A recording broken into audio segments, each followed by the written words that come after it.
I declare open the fifth plenary meeting.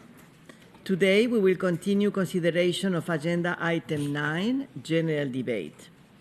States are invited in accordance with Rule 50 of the Rules of Procedure of the Assembly to deliver statements of no longer than 5 minutes.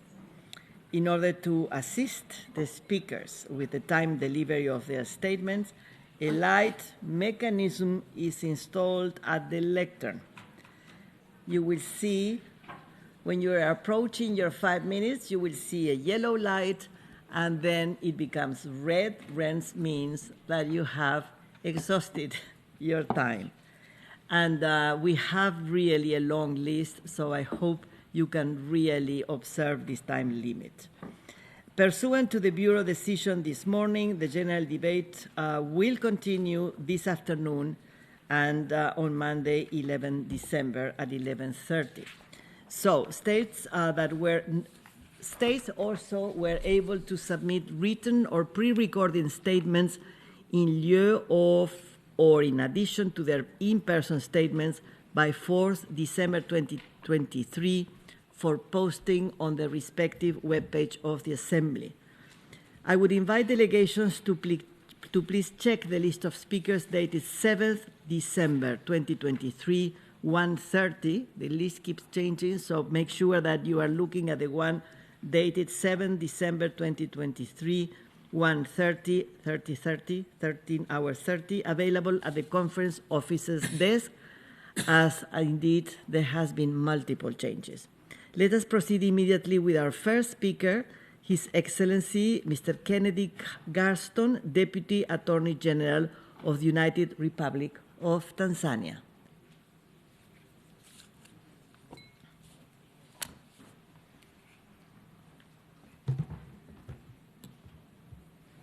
Madam President, Excellencies, distinguished delegates, at the outset, since this is the first time that my delegation takes the floor, I would like to join other delegations on commending you, Madam President, for the excellent manner in which you have steered the business of this session of the Assembly. I would also like to extend my sincere gratitude to the members of the Bureau, the Working Group, and the Secretariat of the Assembly for all the excellent work in preparing this session. Special thanks also go to Judge Hofmansky for his distinguished services over many years as the President of the Court. Likewise, I wish to congratulate the President-elect of the Assembly of the State Parties, Her Excellency Ambassador Pavin Kaukolanto of Finland, the two Vice Presidents, Ambassador Kanu of Sierra Leone and Ambassador Kasangana of the Republic of Poland, and the new Bureau. They can be assured of Tanzania's continued support and cooperation. My delegation also wishes to commend the retiring 6 judges for their excellent work and to congratulate the new 6 elected judges. We wish them all success in dispensation of their mandates. Madam President, 2023 is a significant year of the Court, especially as to mark the 25th anniversary of the adoption of the Rome Statute.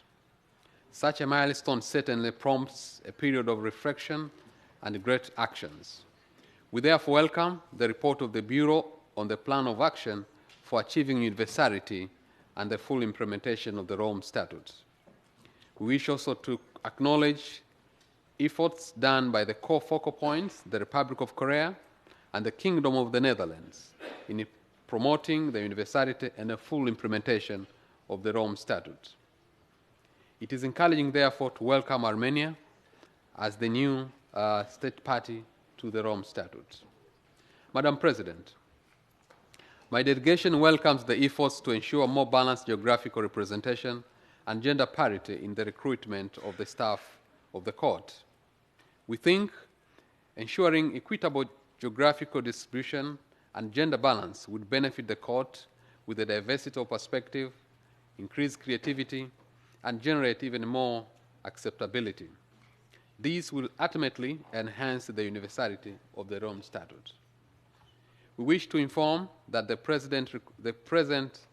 persistent recruitment of nationals of non-state parties to the detriment of unrepresented or underrepresented state parties does not only increase the perception challenges of the court, but also defies its legitimacy and may even ruin all good efforts underway by the court. Madam President, the United Republic of Tanzania welcomes the report of the review mechanism on the overall progress of its work for the year 2023. We note with appreciation that during this period of review mechanism concluded the assessment of all the recommendations which it had allocated to itself in the Comprehensive Action Plan. We call upon the implementation of many of the positively assessed recommendations which are not completed and in some cases have not even started. We also look forward to the preliminary discussion with the state parties and other stakeholders on the future of the review mechanism. Madam President, my delegation wishes to remind all state parties that the administration of international criminal justice cannot be fully attained without significant cooperation from all stakeholders. With this understanding, Tanzania wishes to commend the different cooperation efforts undertaken by the court with the support of state parties and other stakeholders in the year 2023. These cooperation efforts have enhanced cooperation and courts outreach. We wish to acknowledge and encourage the court and state parties to continue these important steps in making courts' work and activities more visible and bring justice closer to the victims. It is in this regard, Madam President, we would like to welcome with appreciation the continuation of the court's efforts in advancing discussions with the African Union Commission, aiming at developing a closer communication between the two organizations.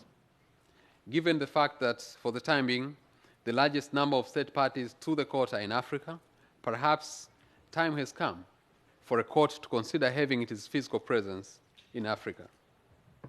Similarly, we express great appreciation to the 19 state parties who have made a voluntary contribution to the Trust Fund for Victims in 2023. Madam President, we urge member states and other stakeholders also to make even more voluntary contribution to the Special Fund for Security to enable courts to implement the redesign the IT architecture and reinforce its physical security, especially after the event of the cyber attack that took place at the court. Madam President, let me conclude by reaffirming Tanzania's firm support to the court and our willingness to cooperate with the court and to encourage even more member states and non-member states also to join, but also do more in promoting international justice. I thank you for your attention. I thank His Excellency for his statement, and now I invite His Excellency Mr. Michael Imran Kano, Permanent Representative of Sierra Leone to the United Nations. Thank you, Madam President, for the floor. Madam President, Honorable Ministers, Excellencies, distinguished delegates. In the current turbulent times for our global community, with wanton perpetration of the gravest of crimes known to humanity, the relevance of the International Criminal Court within the Rome Statute system cannot be overstated. Sierra Leone therefore commends the court, its leadership, and staff, in spite of serious threats, for the dedication in carrying out its important mandate as an independent and impartial judicial institution committed to uphold and defend the principles and values enshrined in the Rome Statute. This 22nd session of the Assembly of State Parties has heralded leadership changes in the Assembly and a quarter of the judiciary of the court. The Republic of Sierra Leone congratulates Ambassador Pevi Kankuranta on her election as President of the Assembly, the Presidency and Bureau for the 23rd to 25th session of the Assembly. The elected Presidency and the Bureau will build on the excellent leadership and work of you, Madam President, and your Vice President and the Bureau. We thank you for your excellent leadership and contribution to the work of the Court and the Assembly, and for the results achieved. Sierra Leone notes that the court is in a consequential time, albeit a period with full optimism, given the seamless leadership transition in the court, the ongoing work to strengthen the court, and constructive resolution to address external threats.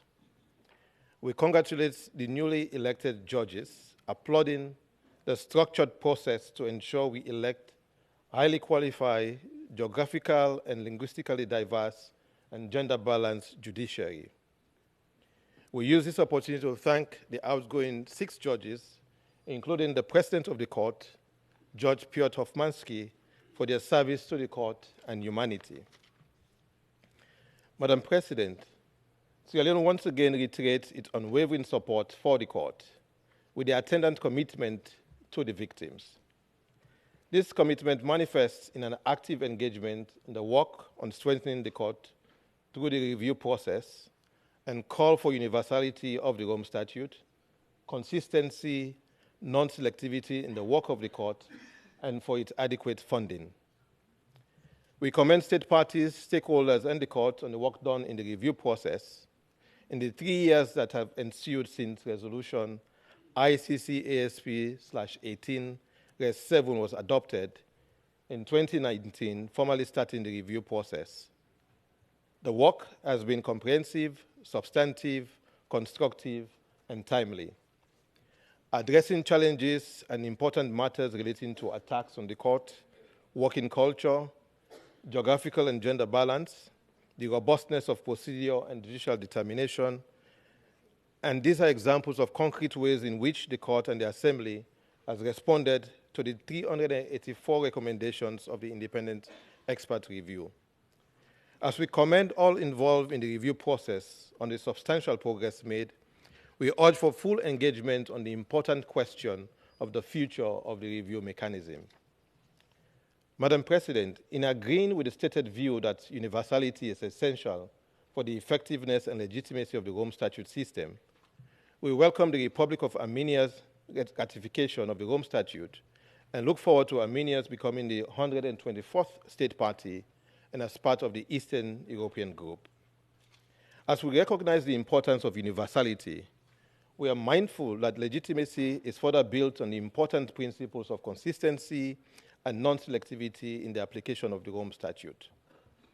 Victims of crimes within the jurisdiction of the court deserve justice, irrespective of their geographical location, citizenship, or the faith they profess.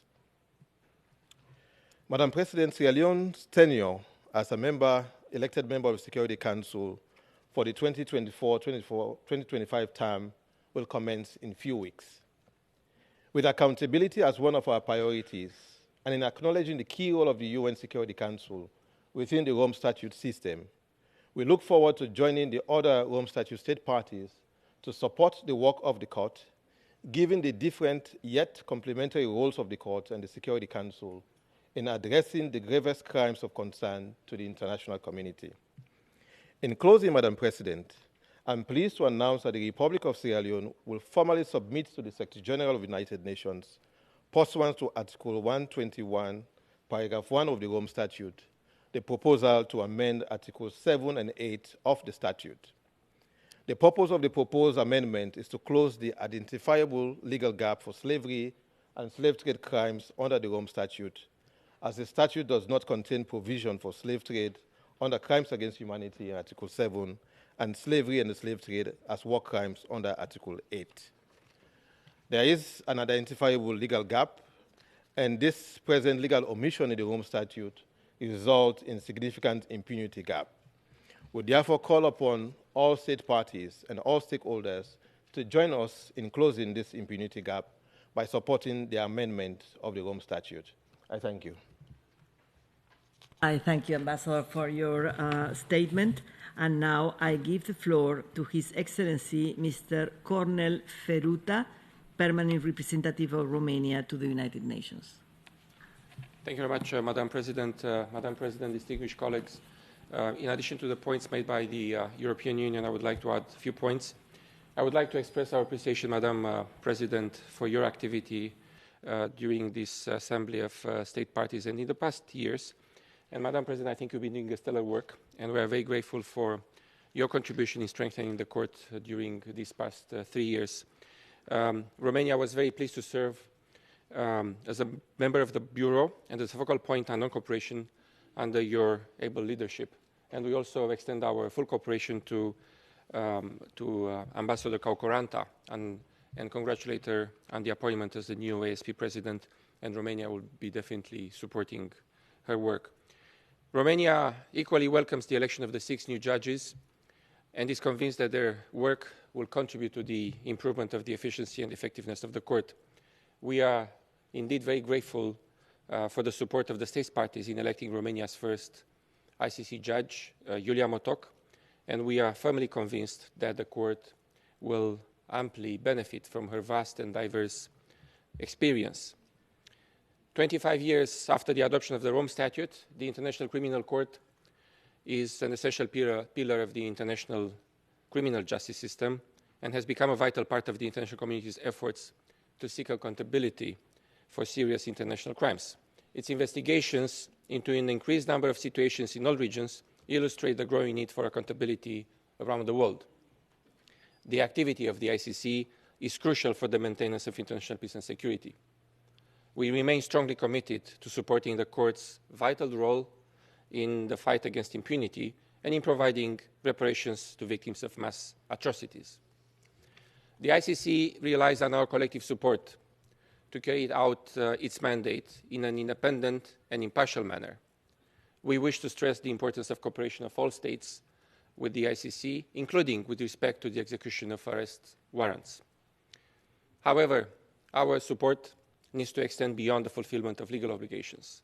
We must defend the court consistently in the face of external threats and attacks. Romania firmly condemns the criminal proceedings initiated by the authorities of the Russian Federation against the prosecutor, the president, and other judges of the court. We stand firmly by the court's elected officials and its personnel. My delegation also strongly condemns the unprecedented cyber attack on the court and pleads for consolidating the resilience of the court in the face of such virulent actions. In any case, the court proves that it is a deterrent instrument, feared for its ability to sanction the gravest crimes wherever and whatever context these occur. We must protect it further, while not affecting its impartiality. At the same time, we must consolidate the ICC from within through a sober analysis of what needs to be improved and constructive engagement and political determination to find the right solutions. Madam President, distinguished colleagues, we warmly welcome the ratification of the Rome Statute by the Republic of Armenia. We continue to encourage all states to become parties to the Rome Statute and to the Agreement on Privileges and Immunities of the ICC. It remains our core belief that strengthening the ICC by achieving its universality is the most powerful preventive approach. As the court is facing a significant increase in its activity, we must equally provide the necessary financial and logistical resources for the effective functioning of the court. Romania has recently seconded a national expert to the office of the ICC prosecutor and is exploring ways to further supporting the activity of the court. My delegation would also like to thank the civil society organizations for their significant involvement and constant contribution in relation to the activity of the ICC. And I would like to conclude my intervention by reiterating Romania's unwavering commitment to the ICC and by underlining the need of strong, wider and continuous support of states and international community for the court. Lastly, as his departure is approaching, we wish to acknowledge the crucial efforts of the Director of the Secretariat, Mr. Renan Vilasius, in the effective functioning of the Assembly and to wish him the very best in his future endeavors. Thank you, Madam President. Thank you, Ambassador, for your statement. And now I give the floor to Mr. Andrew Murdoch, Legal Director of the Foreign, Commonwealth and Development Office of the United Kingdom of Great Britain and Northern Ireland. Thank you. Madam President, Your Excellencies, distinguished delegates, I welcome this opportunity to address the Assembly on behalf of the United Kingdom. This anniversary year marks a significant milestone in the Court's history. The Rome Statute is a landmark treaty given life through the collective determination of the international community to address impunity and ensure accountability for the most egregious crimes. It is worth reflecting that 25 years ago, there were those who thought the court would be symbolic but ultimately a toothless body. Such pessimism has been proved clearly wrong. The court continues to grow and strengthen, including with Armenia's welcome ratification of the Rome Statute. Madam President, the United Kingdom would like to thank and express its deep gratitude to President Hofmansky, whose term as President of the Court expires next year. We also offer our sincere thanks to you, Madam President. As a judge, President of the Court, and as ASP President, you have been a loyal servant and champion of the ICC and its values, and we thank you for that. We also thank the outgoing ASP Vice Presidents, Ambassadors Sekwisanova and Ray for their exemplary service to the Court. Finally, we congratulate Mr. Valdo Zavala-Hilie on his election as ICC Registrar earlier the year, the incoming ASP President, Vice Presidents, and the newly elected judges. You can all count on the UK's support in the execution of your important mandates.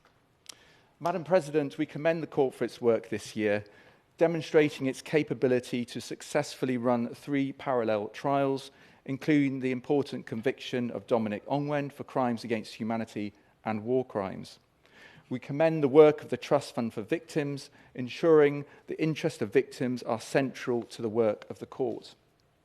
We also commend the Office of the Prosecutor for its careful prioritisation and use of resources, concluding the investigative phase of 4 situations since the last Assembly is part of an effective prosecutorial strategy to achieve better and more focused results. An agile approach to the Court's work is more important than ever, given the pressures it faces and on its limited resources.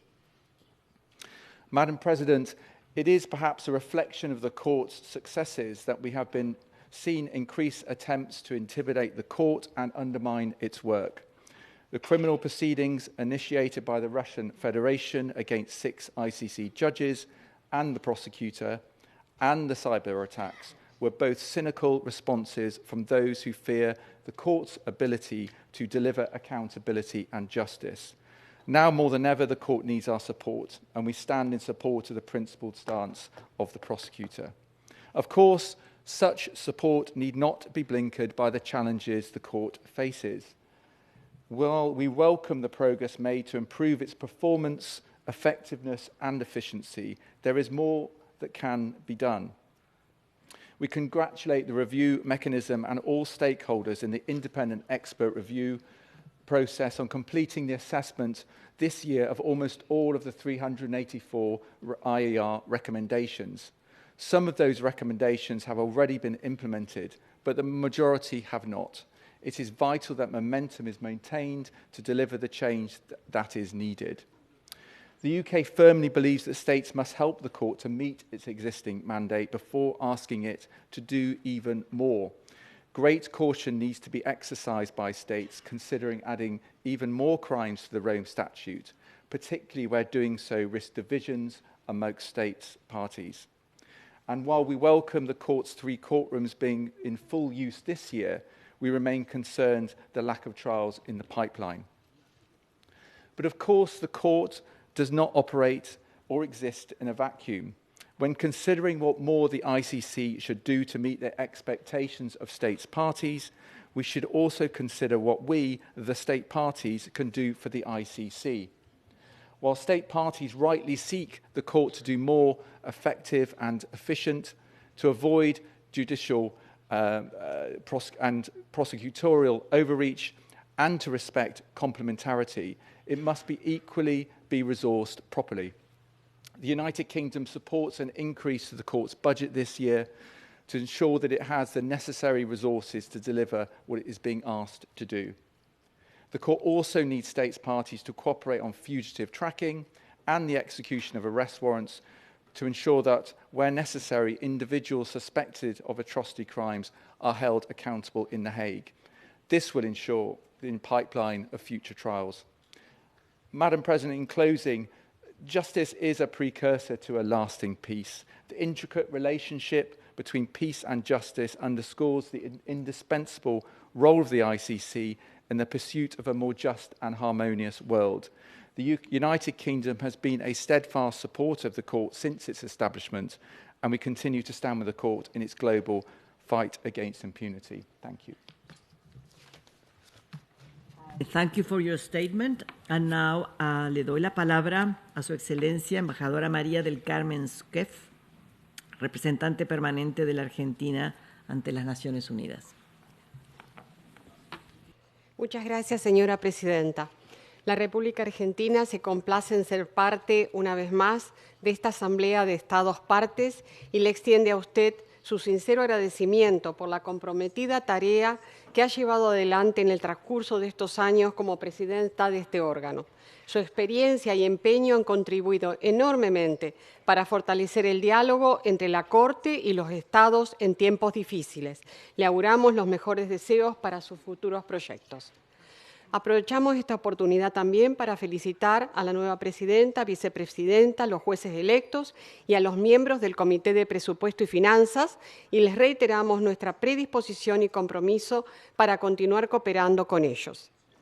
Damos también la bienvenida a Armenia, cuya ratificación del Estatuto de Roma en el transcurso del presente año ha permitido que el número de Estados partes ascienda a 124. Si bien esta cifra representa un número importante en materia de ratificación, debemos continuar redoblando esfuerzos para alcanzar una mayor universalidad y cerrar las brechas de impunidad. Reiteramos el llamado a los Estados que aún no lo han hecho a adherir al Estatuto. Al mismo tiempo, observamos con agrado que luego de la activación de la competencia de la Corte sobre el crimen de agresión, los Estados partes siguen ratificando la enmienda. Señora Presidenta, este año se conmemora el 25 aniversario de la adopción del Estatuto, lo que nos invita a hacer un balance de la importante labor que el Tribunal ha desempeñado desde sus orígenes y de los desafíos que enfrenta en la actualidad. Argentina, integrante del originario grupo de amigos de la Corte, y activa desde el inicio del proceso negociador, se congratula en ver hoy en día una Corte en pleno funcionamiento como centro del sistema de justicia penal internacional. La posibilidad de investigar y juzgar a quienes cometen los crímenes más graves para la comunidad internacional es fundamental en la lucha contra la impunidad. Esto representa un significativo logro tanto en la atribución de responsabilidad al individuo como en la protección de los derechos humanos y la rendición de cuentas. A la vez, la Corte asegura que las voces de las víctimas sean escuchadas. Sin embargo, tras 25 años desde la adopción del Estatuto, persisten aún desafíos que dificultan el cabal cumplimiento del mandato de la Corte. En estos últimos años, la Corte ha tenido que hacer frente a múltiples retos internos y externos. Es por ello que los Estados partes decidimos iniciar un proceso de revisión, el cual se encuentra en su fase final. Este ejercicio ha permitido al sistema de la Corte realizar una evaluación completa de su funcionamiento, identificar y corregir los aspectos que requieren ser modificados. Además, la integridad de la Corte y su capacidad para llevar a cabo su mandato se ven a menudo amenazadas por intentos externos de politizar o de ejercer presiones para interferir con la independencia del tribunal o el curso normal de los procesos judiciales.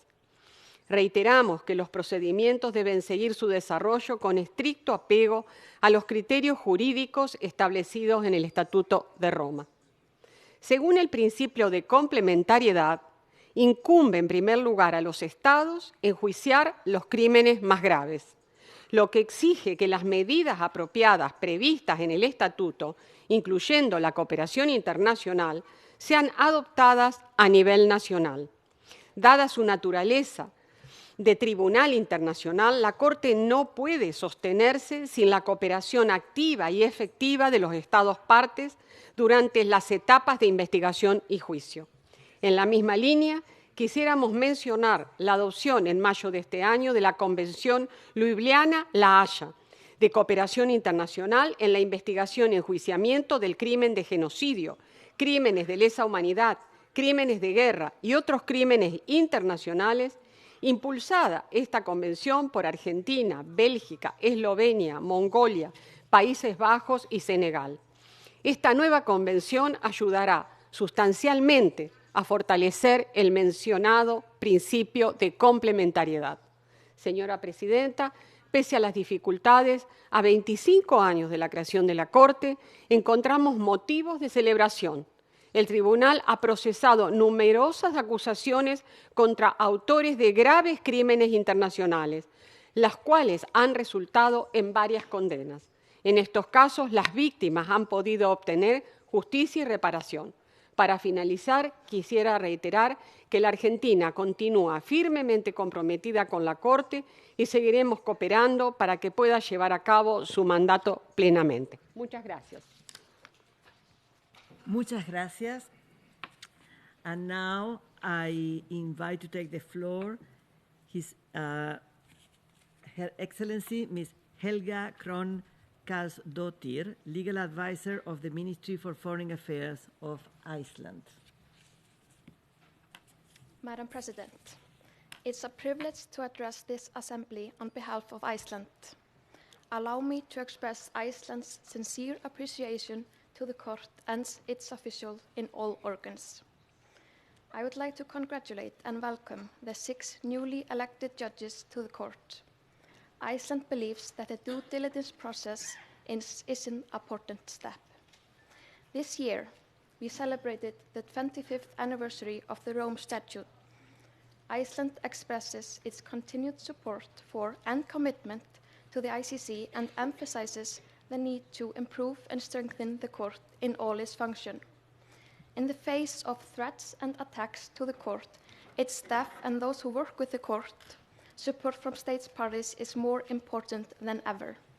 Madam President, Iceland ratified the Kampala Amendments on the crime of aggression in 2016, and this year marks the 5th anniversary of the activation of the ICC jurisdiction over the crime of aggression.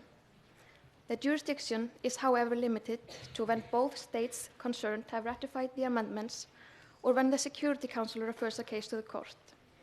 It is undeniable that the international community is facing serious challenges at this moment in time, including Russia's full-scale invasion of Ukraine. These challenges have highlighted the fact we need to remove obstacles limiting the Court's ability to deliver justice for the crime of aggression.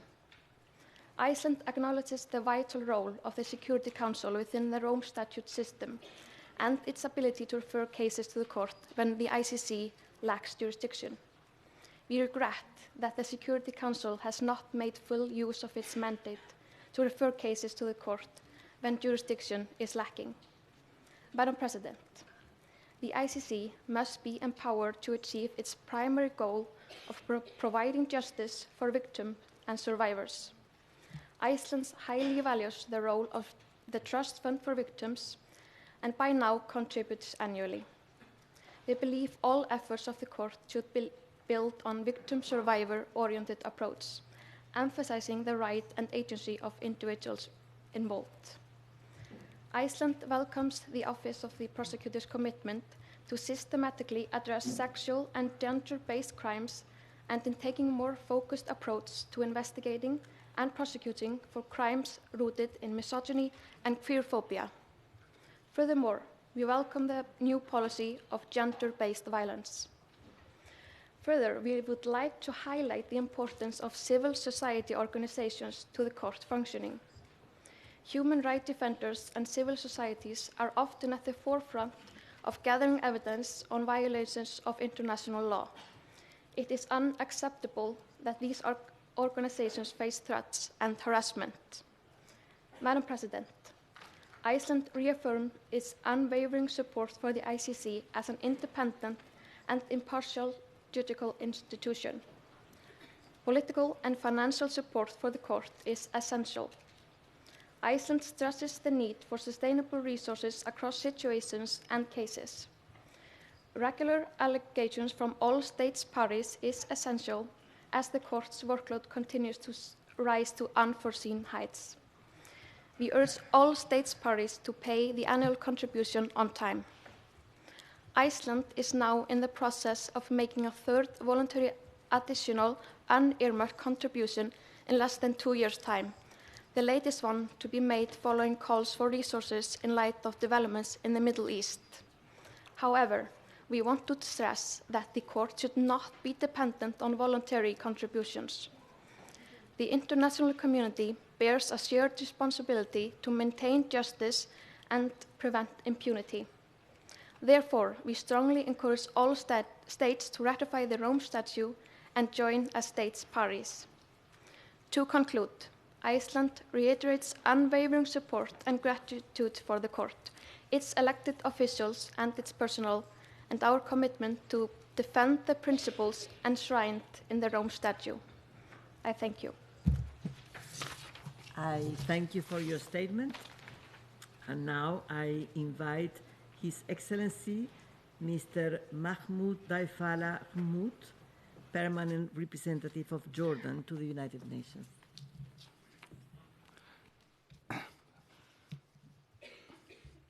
السيدة الرئيسة، انتهز هذه الفرصة لتقديم الثناء على جهودك في رئاسة الجمعية وتسيير أعمالها خلال الفترة الماضية، والتي واجهتها العديد من التحديات التي تم التعامل معها بحكمة.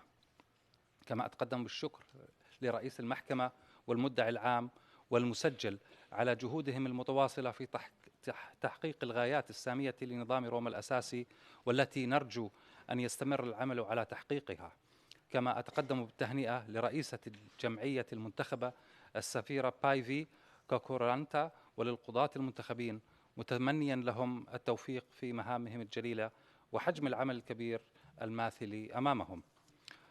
يؤكد الأردن على أهمية الدور الفاعل للمحكمة التي تم إنشاؤها كمؤسسة قضائية دولية مستقلة، باعتبارها العمود الفقري للعدالة الدولية من أجل المحاكمة والمعاقبة على الجرائم الدولية والانتهاكات الجسيمة للقانون الدولي الإنساني.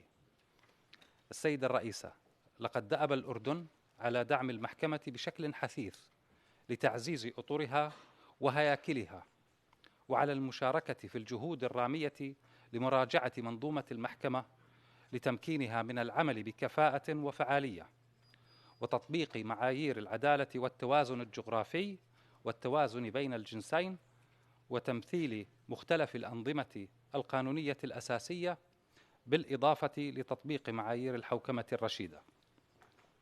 وبعد مرور 20 عاما على نظام روما الأساسي، لن ندخر جهدا في الاستمرار في الالتزام بمبادئه وتحقيق عالميته.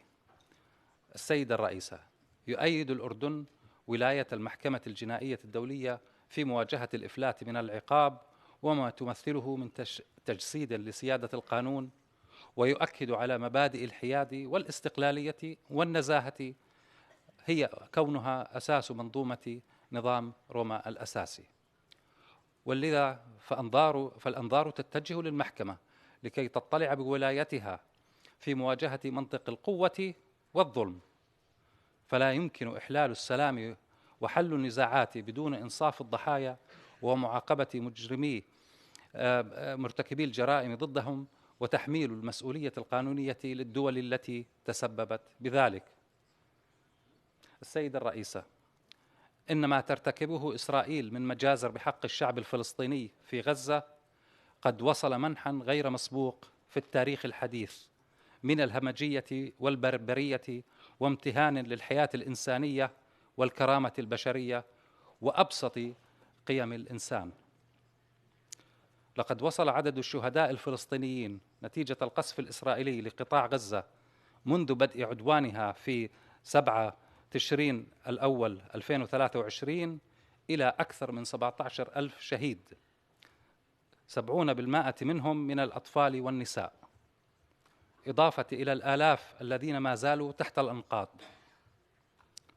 لا توجد أسرة في غزة لم تدفن أبنائها وبناتها، أو ما تزال تنتظر بصيص أمل في وقف مؤقت لآلة القتل الإسرائيلية ليتمكنوا من دفنهم. بيوتهم دمرت على رؤوسهم، ومن خرج منهم يلاحقه القصف الإسرائيلي شمالا وجنوبا. يقولون لهم: لا مكان لكم للهرب، سنقتلكم أينما كنتم. لا نكترث لحياتكم ولا لدعوات وقف إطلاق النار ولا لوصف الأمم المتحدة لقطاع غزة بأنه الجحيم على الأرض، لأننا نملك القوة ونملك الدعم. جنودنا يرتكبون أفظع الجرائم ويوثقونها على شبكات التواصل الاجتماعي كل يوم ويفتخرون بها، ولكننا لن نكترث، لأننا نعرف أنه لن يطالب المجتمع الدولي بمحاسبتنا. نحن عانينا من المحرقة، وبالتالي يحق لنا ما لا يحق لغيرنا.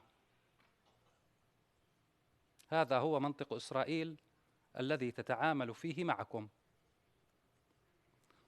السيدة الرئيسة، حياة الطفل الفلسطيني ليست أقل قيمة من حياة الطفل الإسرائيلي، وحياة الامرأة الفلسطينية تساوي حياة كل امرأة في العالم، فلكل واحد منهم قصة حياة انتهت نتيجة جرائم إسرائيل، وللأسف أصبحوا في نظر البعض من الدول ووسائل الإعلام أرقاماً، ويحاولون تبريرها لأنفسهم وأمام شعوبهم بأنها نتائج مؤسفة للحرب لا بد من القبول بها لإرضاء إسرائيل وغريزتها في القتل والانتقام والدمار ضد الشعب الفلسطيني الأعزل.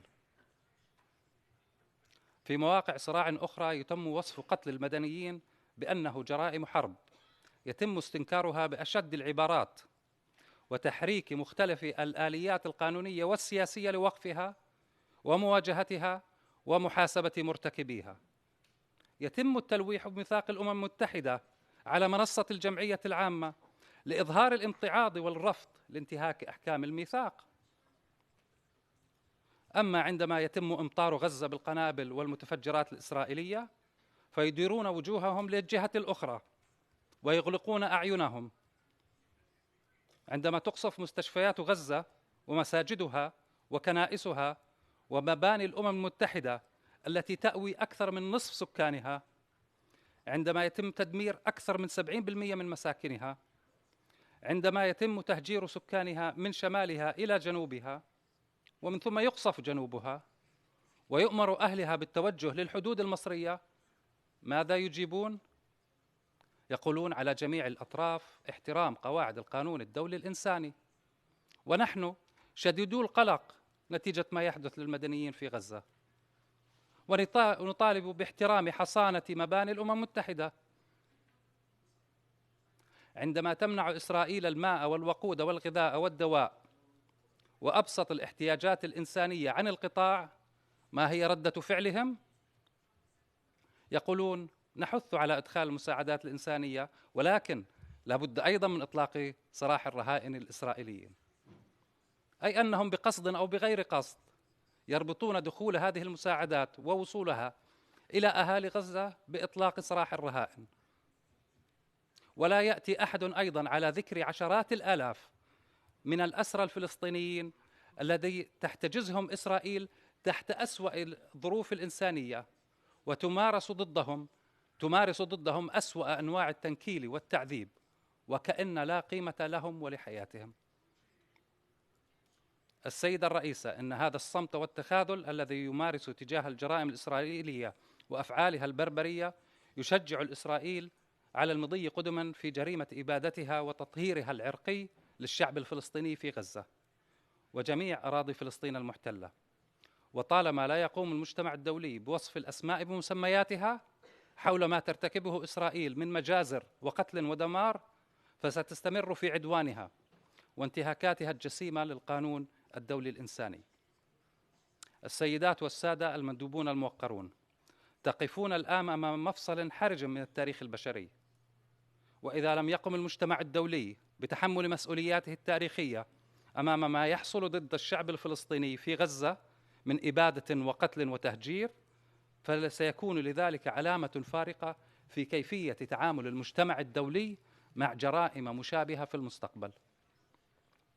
وإذا أردتم تمكين المحكمة الجنائية الدولية كأداة فاعلة للمجتمع الدولي في إنفاذ القانون الدولي الإنساني ومحاربة الإفلات من العقاب، فلا بد لكم أن تطالبوا بمحاسبة إسرائيل على ما ترتكبه من جرائم ضد الشعب الفلسطيني في غزة، وأن يقوم المدعي العام بالتحقيق الفوري في هذه الجرائم وإصدار مذكرات الاعتقال اللازمة والبدء في المحاكمات. المدعي العام يملك الاختصاص ومحكمتكم تملك الولاية، وفشل المحكمة في تحمل مسؤولياتها تجاه ما يحدث في غزة سيكون له أسوأ الأثر على نجاعتها في المستقبل. أما نجاحها في الوقوف مع الحق والعدل وسيادة القانون فسيدعم ذلك استقلالها وقوتها وولايتها، وسيحقق هدفنا المشترك في إنفاذ القانون الدولي والقانون الجنائي الدولي وعدم إفلات المجرمين الدوليين من العقاب. هذا هو خياركم كدول، وهذا هو خيار المحكمة. شكرا السيدة الرئيسة. I thank you for your intervention, and now I give the floor to Her Excellency Ms. Margaret Bambui Nuji Shaba, Ambassador of Kenya to the Kingdom of the Netherlands.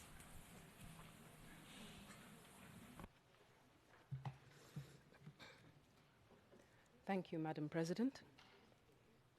Excellencies, heads of delegation, esteemed delegates, distinguished ladies and gentlemen. The Kenyan delegation is honored to participate in the 22nd Assembly of States Parties to the Rome Statute of the International Criminal Court. This year holds particular significance as we commemorate 25 years since the adoption of the Rome Statute. The Republic of Kenya lauds the leadership of the outgoing president, Her Excellency Sylvia Fernandez de Gourmendi, the seventh president of the Assembly. We similarly acknowledge the leadership of the two outgoing vice presidents, Ambassador Katerina Sekwensova of the Czech Republic and Ambassador Robert Keith Ray of Canada. And we congratulate the two incoming vice presidents, Ambassador Michael Imran Kanu of Sierra Leone and Ambassador Margareta Kasangana of Poland. We thank the Secretariat and all who have worked tirelessly to ensure that the Assembly continues to fulfill its role of providing management oversight regarding the administration of the Court. We also express our gratitude to all states parties for bestowing upon our nation the honor to once again serve in the Bureau. Madam President, 2.5 decades ago, on the 17th of July 1998, after a 6-week marathon, 120 countries adopted the Rome Statute to the ICC, marking a watershed moment in the international criminal justice system. This collective effort represented a monumental step towards eradicating tyranny and impunity, showcasing the immense potential of human endeavor when united for a just cause. For Kenya, this quarter century is not merely the passage of time. It signifies an enduring commitment to the rule of law as a situation country for over half of this period. We welcome the winding up of investigations that spanned over a decade on the Kenya situation. More significantly, our nation's perspective is that the international criminal justice system has evolved, demonstrating the increasingly crucial role it plays in realizing lasting peace and justice. During this time, the necessity of a robust international criminal justice system became evident, highlighting the cardinal principle of international law, that is, complementarity. Indeed, a strong international criminal justice system must be complemented by robust domestic and regional mechanisms to ensure its effectiveness. It is therefore the challenge of our time for all states parties, the court, and stakeholders to fortify their collaboration in strengthening the national and regional institutions to enable them to deal with international crimes. Madam President, Excellencies, the 25th anniversary of any human endeavor is a pivotal juncture. prompting one to reflect on the journey traveled thus far. Therefore, as we mark 25 years of the Rome Statute, it is a time for introspection and a moment to consider the challenges and opportunities that lie ahead, both those within our foreseeable future and those that remain unseen. As we mark the seasons gone, the echoes of the timeless statement by Dr. Martin Luther King Jr. on the arc of the moral universe come alive. Through his profound teaching, we affirm that the arc of the moral universe may be long, but eventually bends towards justice. Therefore, as we look into the future, we acknowledge the collective responsibility we share in shaping a future where impunity has no refuge anywhere in the world. It is against this backdrop that Kenya expresses gratitude to His Excellency Ambassador Michael Imran Kanu of Sierra Leone and His Excellency Paul van den Eyssel of the Netherlands, together with the ad hoc country focal points for their stewardship of the review mechanism since 2021. Due to their efforts, alongside the country focal points, the Assembly has been able to categorize and develop a comprehensive action plan for the assessment of the international expert review recommendations.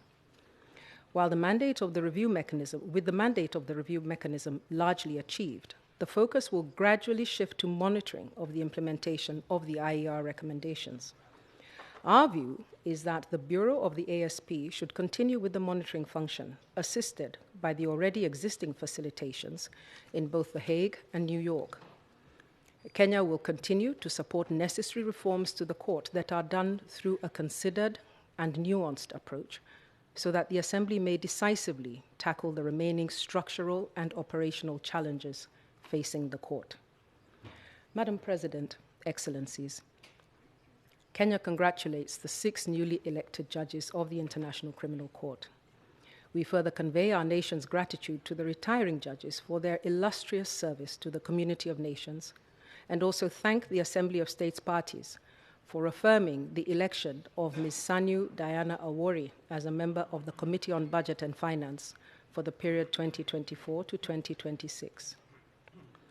Kenya reiterates its commitment and continued support to the work of the Committee on Budget and Finance. In that regard, we underscore that the committee's annual report is a critical accountability tool for the governance of the court. The report of the Committee on Budget and Finance has, in practice, formed the basis for political negotiations on the proposed budget of the court. Due to the seminal nature of the work of the CBF, Kenya urges that the states parties uphold with fidelity the widely accepted principle of equitable geographical representation in the composition of the CBF in order to remedy the current glaring anomaly in the underrepresentation of the African group. As we look into the future, we additionally propose a review of the funding guidelines so as to realize an equitable and sustainable funding of the court. A key plank of this endeavor should be a prudent approach towards the ballooning number of trust funds that target specific operations of the court and instead emphasize the traditional spheres of support, such as assessed contributions and support for the Trust Fund for Victims. Further, in strengthening the accountability framework of the court, we propose that these trust funds be subject to the consideration of the CBF and of the states parties. Madam President, Excellencies, the court has proposed the rollout of a tenure policy for staff at the level of P5 and above, commencing in 2024. Kenya supports a tenure policy that acknowledges geographical representation and gender balance, and which is executed in recognition of the primary objective of introducing fresh thinking and dynamism in the court. A key imperative for securing the independence of the court will be for this process to be implemented with these globally accepted and fundamental tenets in mind. Kenya will continue to promote the rule of law and to provide all necessary cooperation consistent with our domestic, regional, and international obligations as a state party. We note with satisfaction that the Kenya Witness Protection Agency continues to facilitate cooperation in carrying out measures aimed at facilitating special protection of threatened and/or intimidated witnesses to strengthen the regional and international criminal justice system. The process for the finalization of the draft Witness Protection Reciprocal Protection Arrangements Regulations 2022 is on course and within the current parliamentary calendar. On coming into force, the regulations are expected to provide for appropriate reciprocal witness protection arrangements with international courts, tribunals, commissions, institutions, and organizations. Madam President, we cannot conclude without recognizing the court's new registrar, Mr. Osvaldo Zavala Hirel, who took up office in April 2023. We look forward to working with him in fulfilling his high mandate. In conclusion, the Republic of Kenya urges all delegations to engage with each other, share past experiences, and build synergies, and in this way, continue to strengthen a court that serves the whole of humanity as envisaged by the Rome Statute. Thank you, Madam President. I thank you for your statement, and now I give the floor to His Excellency Mr. Adam Kounisakis, Deputy Permanent Representative of Malta to the United Nations.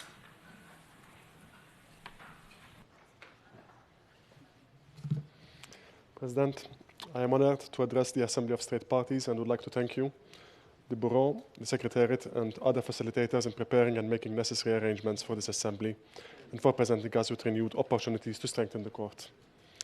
Allow me to also pay tribute to the commitment and dedication shown by all officials of the Court over the past year, and not least by the President, the judges, the prosecutor, the registrar, and the deputy prosecutors. We join others in extending our warm congratulations to the newly elected judges, as well as to the registrar upon assuming his duties earlier this year. We wish to reassure him of Malta's unwavering support to the Court. President, at the outset, Malta fully aligns itself with the statement delivered by Spain on behalf of the European Union and its member states.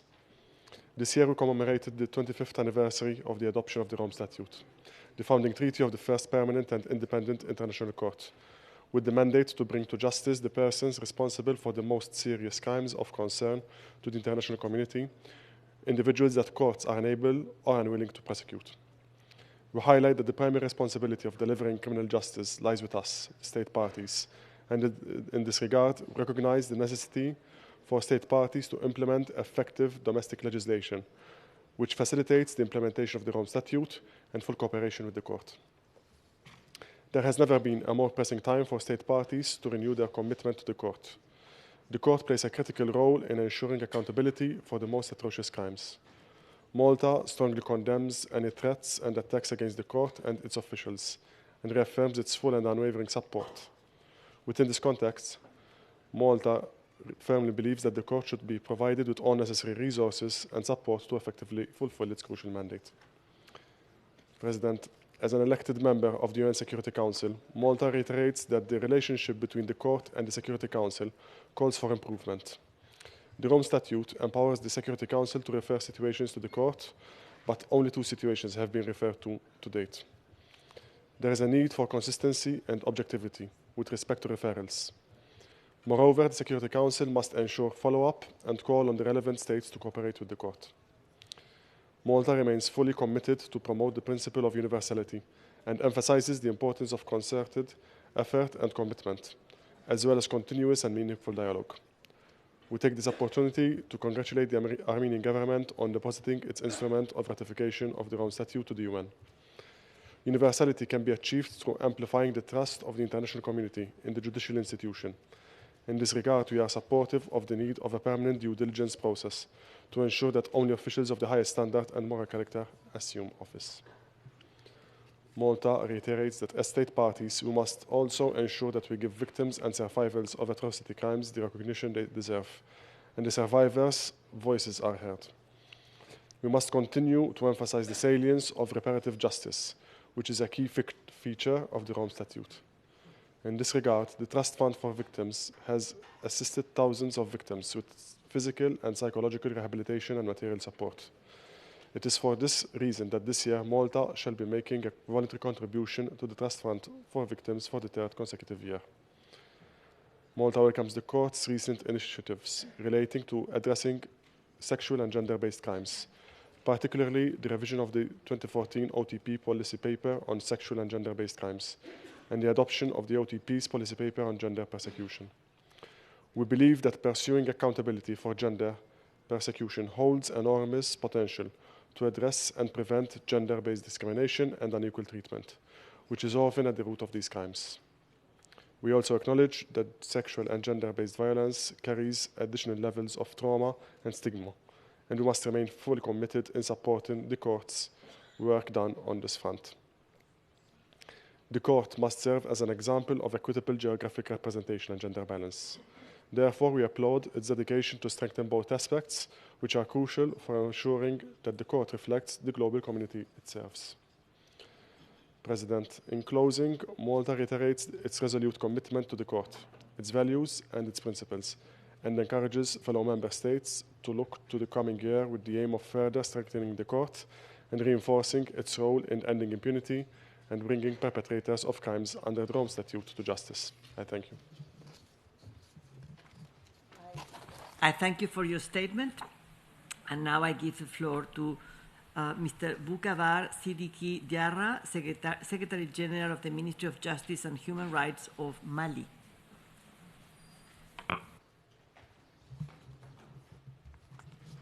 Merci. Madame la Présidente de l'Assemblée des États partis au statut de Rome, Mesdames et Messieurs, en vos rangs, grades et qualités, tout protocole observé, à l'entame de mon propos, il me plaît de rappeler que le Mali est État parti au statut de Rome, qu'il a signé le 17 juillet 1998 et l'a ratifié le 29 mai 2000. Il a également déposé son instrument de ratification depuis le 16 août 2000. Mesdames et Messieurs, le Mali coopère avec la Cour pénale internationale, non seulement sur le fondement des dispositions pertinentes du statut de Rome, mais également sur la base de l'accord de coopération judiciaire avec le bureau du procureur, signé le 13 février 2013, ainsi que le protocole d'accord concernant les conditions d'installation et de travail de la CPI sur le territoire du Mali, en date du 5 septembre 2014. En outre, il faut rappeler l'accord sur les immunités et les privilèges ratifié le 8 juillet 2004 et l'accord sur l'exécution de la peine signé le 13 janvier 2012. Aussi, le Mali a mis à la disposition de l'Auguste Cour une Malienne qui a même été vice-présidente de la Cour pénale internationale CPI. J'ai nommé l'honorable Mme Diarra Fatoumata Dambélé, démontrant ainsi à la face du monde que notre pays regorge des ressources compétentes et intègres, pouvant aussi bien servir la justice nationale qu'internationale. Mesdames et Messieurs, au terme de l'article 5 du statut de Rome, la Cour pénale internationale a compétence pour connaître du crime de génocide, des crimes contre l'humanité, des crimes de guerre et des crimes d'agression. Selon le 10e alinéa du préambule et l'article 1er du statut de Rome, il existe une relation de complémentarité entre la Cour pénale internationale et les juridictions pénales nationales. Ainsi, en vertu de ce principe, la CPI ne peut poursuivre et juger que si les juridictions pénales nationales sont défaillantes par défaut de volonté d'engager une enquête ou de procédure ou de capacité de mener à bien l'enquête ou la poursuite. C'est le principe sacro-saint de la subsidiarité. C'est le lieu d'indiquer que le gouvernement du Mali, soucieux de lutter efficacement contre l'impunité, a renforcé son cadre juridique et institutionnel de lutte contre la criminalité sous toutes ses formes, d'une part par l'incorporation dans le code pénal des crimes qui relèvent du statut de Rome de la Cour pénale internationale, et d'autre part par l'institutionnalisation d'un pôle judiciaire spécialisé en matière de lutte contre le terrorisme et la criminalité transnationale organisée, exerçant sa compétence à l'égard des crimes spécifiés ci-dessus. Mesdames et Messieurs, il importe de souligner que le pôle judiciaire spécialisé en matière de lutte contre le terrorisme et la criminalité transnationale organisée ouvre systématiquement une enquête en cas d'allégation de violation des droits de l'homme. C'est ainsi que le procureur de la République du pôle judiciaire spécialisé en matière de lutte contre le terrorisme et la criminalité transnationale organisée a engagé des procédures judiciaires relativement aux allégations de violation des droits de l'homme pour crimes de guerre et crimes contre l'humanité qui sont internalisés dans notre ordonnancement juridique et prévus et punis par les articles 29 et 31 du Code pénal. Ces procédures suivent leur cours et les magistrats instructeurs chargés de ces dossiers sont désignés en tant que de besoin. Toutes ces actions s'inscrivent dans la mise en œuvre effective des dispositions du statut de Rome de la Cour pénale internationale.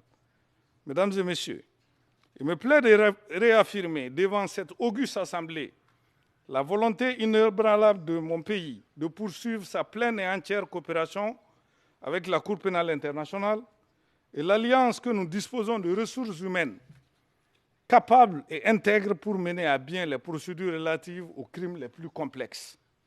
Aussi, le Mali rappelle que la mission de la CPI est sacro-sainte et la haute juridiction doit constituer un rempart contre la criminalité et les atrocités humaines, mais non être une juridiction à connotation politique au service des nations les plus développées, voire les plus puissantes. Telle n'est pas la raison qui a milité à sa création. Elle doit être équidistante et rassurer le monde par ses arrêts, faits et gestes, et non être inféodée aux plus puissants ou prendre parti dans la guerre géopolitique mondiale. Son salut, sa respectabilité et sa crédibilité en dépendent indubitablement. Ces mandats ne doivent pas être des épées de Damoclès circonstancielles et ces arrêts des étoffes de récompense pour service rendu. C'est à ce seul prix que l'espoir suscité par le procès de Nuremberg ne s'estampera pas. Et le monde attend de la CPI plutôt objectivité, juridicité et impartialité. Je vous remercie. Je vous remercie. And now I invite Mr. Moussa Mohamed Moussa from the Permanent Mission of Djibouti to the United Nations.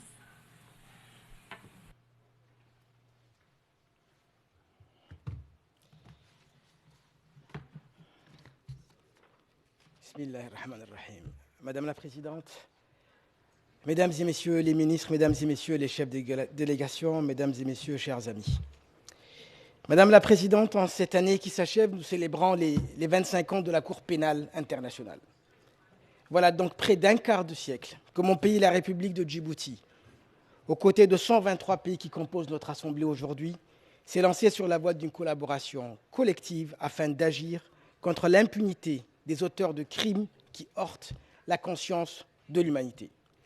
Un quart de siècle que les membres de cette auguste Assemblée ont décidé de dire non à la barbarie. Près d'un quart de siècle que nous nous élevons contre la voix du plus fort et faisons la promotion de la primauté du droit à une échelle globale. Près d'un quart de siècle que nous avons, nous, États, décidé de protéger notre essence commune, l'humanité. Madame la Présidente, la Cour pénale internationale a parcouru un chemin significatif depuis sa création. De par son existence, elle a contribué à faire évoluer notre appréhension en ce qui concerne la lutte contre l'impunité. En effet, il convient de rappeler qu'à Nuremberg, nous voulions punir pour éviter d'exécuter les auteurs des crimes de masse. Au Rwanda et en ex-Yougoslavie, nous avions porté l'emphase sur la poursuite et le jugement. À la CPI, c'est la répression intégrale que nous sommes allés chercher. De l'arrestation à la détention, la Cour a pour immense responsabilité d'assurer l'ensemble des populations l'espoir d'une justice indépendante et impartiale. En somme, une justice équitable. Elle inspire à des petits pays comme le mien un sentiment de traitement équitable. Il nous faut rappeler, et nous sommes extrêmement fiers de le rappeler à cet instant-là, il nous faut rappeler que l'ancienne procureure, Mme Fatou Bensouda, au travers de son action, avait montré que la protection de l'humanité était non seulement l'affaire, mais la responsabilité de tout un chacun. au travers de l'action qui avait été la sienne, elle a porté ou tenté de porter à son paroxysme l'intangibilité des valeurs que nous partageons. La portée dissuasive de la Cour est aujourd'hui non négligeable. La Cour a mené des actes concrets en faveur de cette lutte et a fait montre d'un attachement non négligeable à l'application universelle de la règle de droit. L'adhésion par tous à la règle confère sa pleine légitimité à la règle. Pendant 25 ans, cette œuvre commune n'a cessé d'évoluer au gré des défis qu'elle a pu rencontrer et qui découlaient de notre manque d'expérience en matière de protection de l'intérêt commun. Mesdames et messieurs, Madame la Présidente, nous partageons le constat qui avait été le vôtre un peu plus tôt cette année, selon laquelle, dans une période actuelle où on observe la manifestation évidente d'une érosion croissante du multilatéralisme et de la primauté du droit, nous avons besoin de faire preuve davantage d'engagement afin d'assurer l'universalité que la Cour veut incarner. Le multilatéralisme qui a façonné la société internationale actuelle ne semble plus être la voie de prédilection pour la protection des intérêts communs. Cette situation est aisément observable au travers de la timidité qui caractérise la détermination de la règle ou encore de mise en œuvre des accords et engagements sur les questions ayant une portée planétaire. Et facilement, nous pouvons prendre comme exemple la question climatique. Alors imaginez donc ce qu'il en est pour la répression des crimes de masse. Or, les récentes affaires ont démontré que le multilatéralisme n'est pas tant en crise qu'en cours de transformation. Il emprunte aujourd'hui la voie d'une université mue par l'intérêt commun. Aussi, la timidité, l'hésitation et la sélectivité qui caractérisent nos prises de position individuelles ou collectives sur des situations relevant des crimes énoncés au statut de Rome risquent de porter gravement atteinte à l'esprit fondateur de la conscience collective de notre humanité que la CPI se veut d'incarner. La situation en Palestine en est l'exemple le plus flagrant, mais également le plus affligeant. Devant des situations de catastrophe humanitaire, des violations graves du droit international humanitaire et des conventions de Genève, il nous faut agir afin de mettre fin aux atrocités, combattre l'impunité et déterminer les coupables. C'est cette conviction qui anime mon pays. Et c'est la raison pour laquelle, le 17 novembre dernier, mon pays, la République de Djibouti, aux côtés de l'Afrique du Sud, du Bangladesh, de la Bolivie et des Comores, ont référé la situation en Palestine au procureur conformément à l'article 14 du statut de Rome. Il nous faut réfléchir désormais à poursuivre dans cette transformation du multilatéralisme en tant que communauté d'États. En d'autres termes, pour atteindre cette universalité, pour atteindre cette universalité à laquelle nous aspirions lors de la conférence de Rome, c'est à nous, États, de soutenir la Cour et de poursuivre nos efforts pour protéger des tentatives de déstabilisation qu'elle a pu connaître. Madame la Présidente, il est important que notre Assemblée puisse apporter sans réserve sa contribution afin de se dresser tel un rempart contre un retour en arrière qui ne serait profitable à aucun d'entre nous, compte tenu de la transformation actuelle de la société internationale. Il est hors de question pour mon pays de voir le droit international ainsi bafoué sans que notre communauté ne s'en saisisse. Dès lors, nous souhaitons partager avec l'ensemble des États membres un certain nombre de suggestions en vue de garantir la mise en œuvre par tous au principe du statut de Rome et de la Cour. Premièrement, il est plus qu'urgent que la Cour, au travers de son personnel qui la compose, puisse être le reflet juste et équitable des États et des groupes régionaux qui en sont à l'origine. Si une mesure urgente et immédiate dans ce sens n'est pas prise, cette institution risquerait de voir grandir un sentiment de crainte, d'ores et déjà présent, et qui risquerait de créer un fossé au sein même de cette Assemblée. Deuxièmement, si nous voulons protéger et renforcer l'universalité de la Cour, il nous faut avoir un véritable dialogue avec les organisations régionales qui constituent aujourd'hui la voie vers une universalité mieux définie. Elles sont surtout le meilleur moyen de lever les craintes quant aux objectifs de la Cour et ainsi ancrer son action dans toutes les régions du monde. Enfin, et troisièmement, il nous faut réfléchir aux défis présents et à venir et ainsi cesser de voir la justice pénale comme une justice de réaction. Cette réflexion commune devra indubitablement prendre acte des difficultés que nos actions passées ont pu causer et faciliter le travail de la Cour. Comme à Rome, il nous appartient de dépasser nos contradictions et de continuer à avancer sur le chemin de la primauté et de l'application effective de l'arsenal juridique international. Je vous remercie pour votre attention. Je vous remercie. And now I invite His Excellency Mr. Ivan Simonovic, Permanent Representative of Croatia to the United Nations.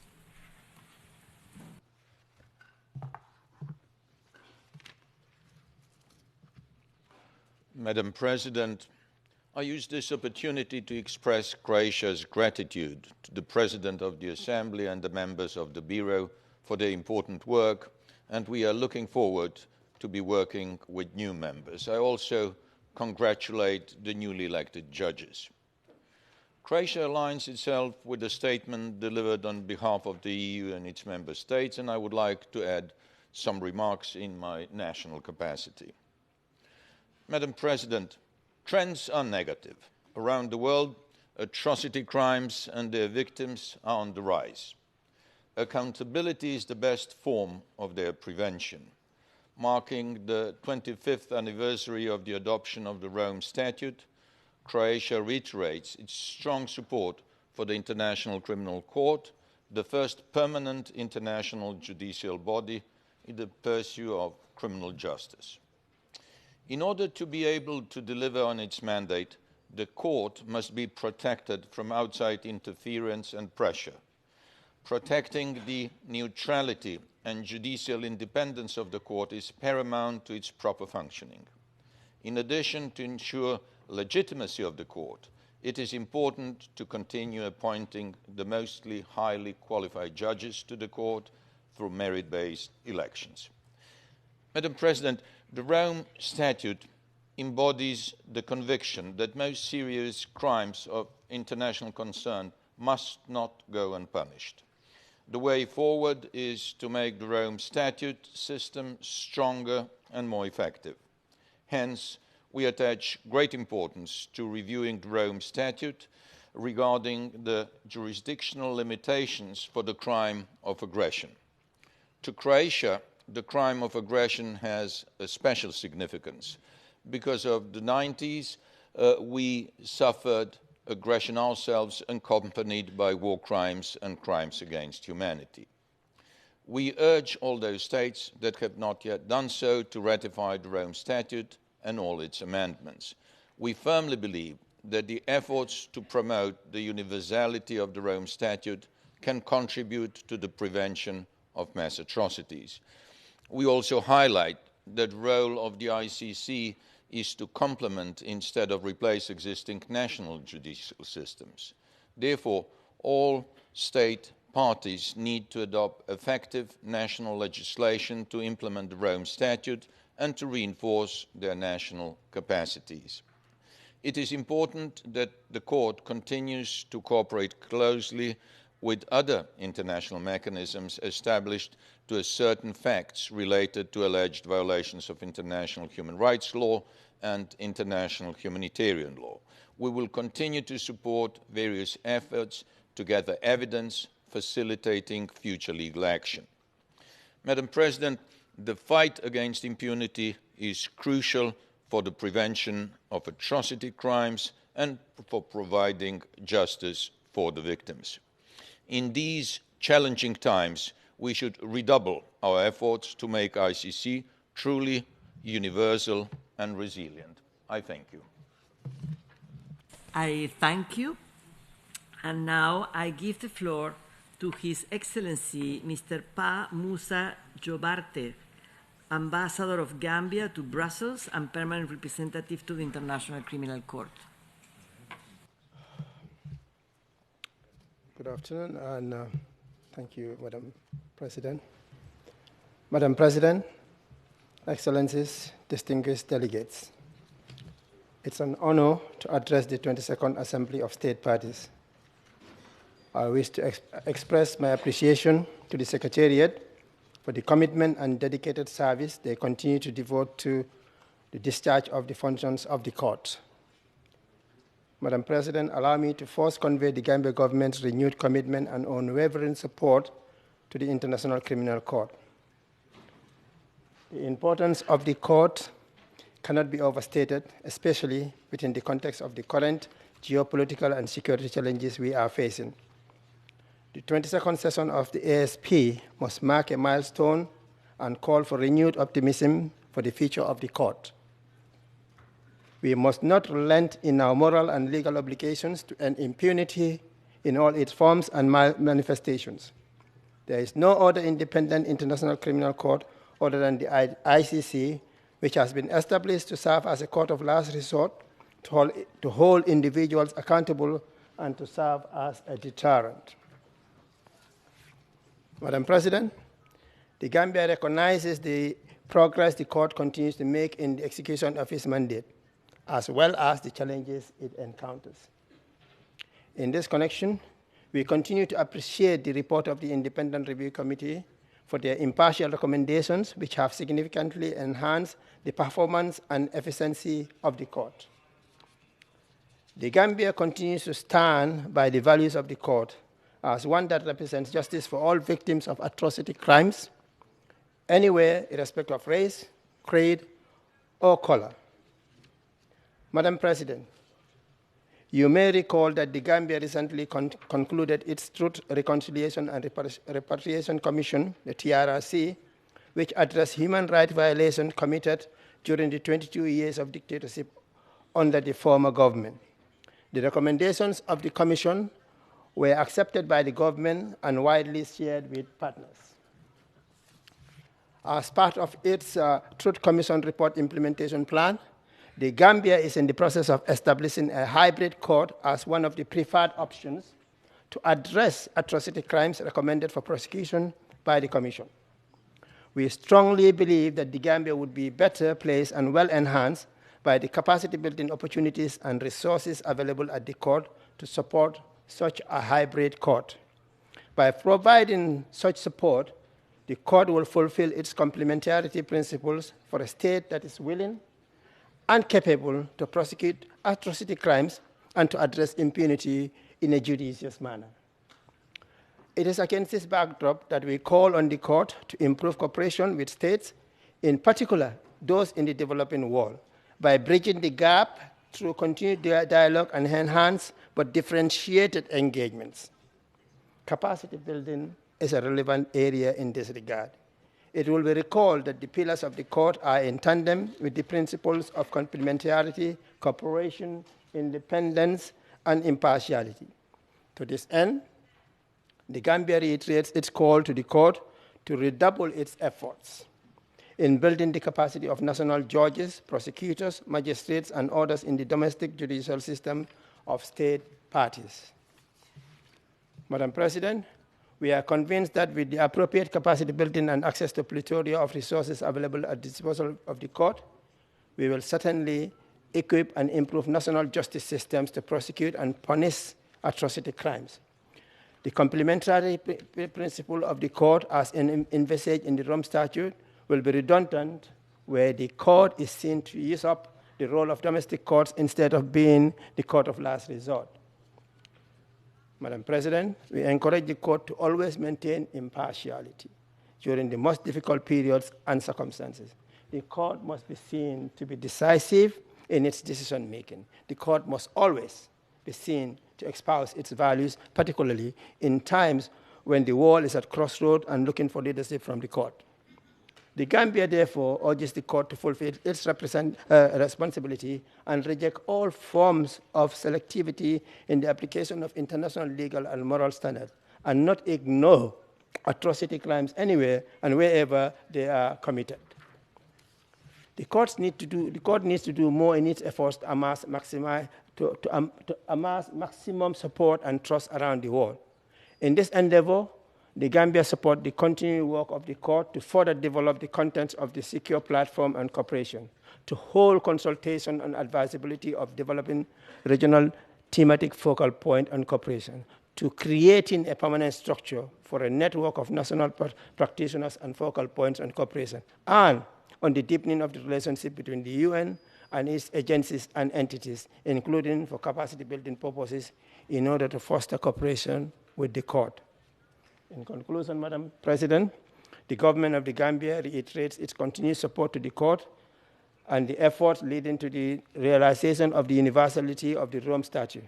The Court must therefore be seen to consider concerns raised in national statements and establish mechanisms for the Court to address such concerns. States must be assured that all their views and concerns are taken into consideration in relation to equitable geographic representation of all regions in every facet of the Court. Trust in the Court must be reassured through bilateral and multilateral engagements with a view to ending mistrust in order to achieve the ultimate goal of the Court, which is universality. I thank you for your kind attention. Thank you. I thank you for your statement.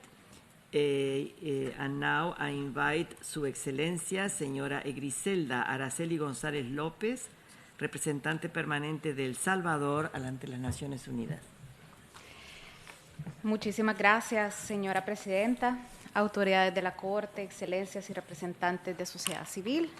En primer lugar, permítame expresar el sincero agradecimiento de mi delegación a la importante gestión realizada por la doctora Silvia Fernández de Gurmendi, quien en su rol de presidenta de la Mesa de la Asamblea de Estados Partes culmina con creces los 3 años de su mandato, el cual lo ha ejercido con efectividad y liderazgo en representación de mi grupo regional, el Grupo Latinoamericano y del Caribe, en las distintas actividades de este órgano del sistema de la Corte Penal Internacional. Fiel a su compromiso con el sistema de justicia penal internacional, El Salvador ratifica su firme condena a la comisión de toda acción criminal que minan los principios de convivencia pacífica dentro de la comunidad internacional, incluyendo todo crimen de lesa humanidad y crímenes de guerra, los cuales, debido a su magnitud y naturaleza atroz, denotan un desconocimiento absoluto de la dignidad humana y de los derechos humanos fundamentales. Es por ello que el fortalecimiento de medidas preventivas en el plano nacional, así como el compromiso para intensificar la cooperación internacional para asegurar acceso a la justicia, son claves en tal cometido.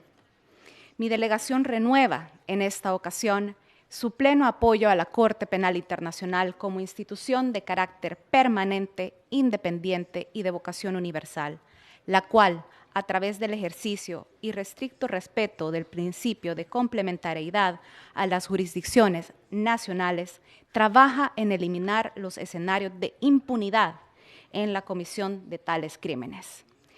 Señora Presidenta, al tiempo de reconocer y felicitar la elección de las 6 nuevas magistraturas a la Corte Penal Internacional, mi delegación les alienta a asumir un firme compromiso que preserve una labor imparcial, independiente y universal de la Corte, bajo un enfoque que privilegie fortalecer los métodos de trabajo en su función judicial, así como la tutela de los derechos y garantías de las víctimas y testigos, adaptándose de manera activa a la realidad de las nuevas tecnologías de información y comunicación y su impacto en el proceso de justicia penal internacional, así como en la promoción de la igualdad de género en su cultura de trabajo.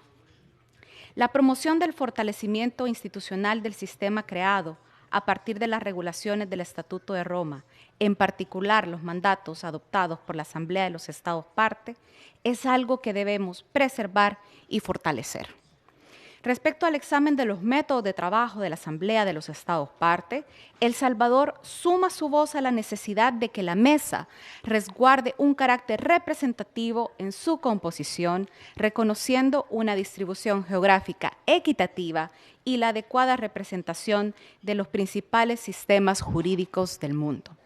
En coherencia con lo anterior, nos hemos adherido a la propuesta conjunta sobre el fortalecimiento de la Corte Penal Internacional y de la Asamblea de los Estados Partes, en la que le solicita a la mesa que presente un informe escrito en consulta con todos los Estados Partes, la Corte y la sociedad civil, a fin de identificar la mejor forma de implementar este mandato.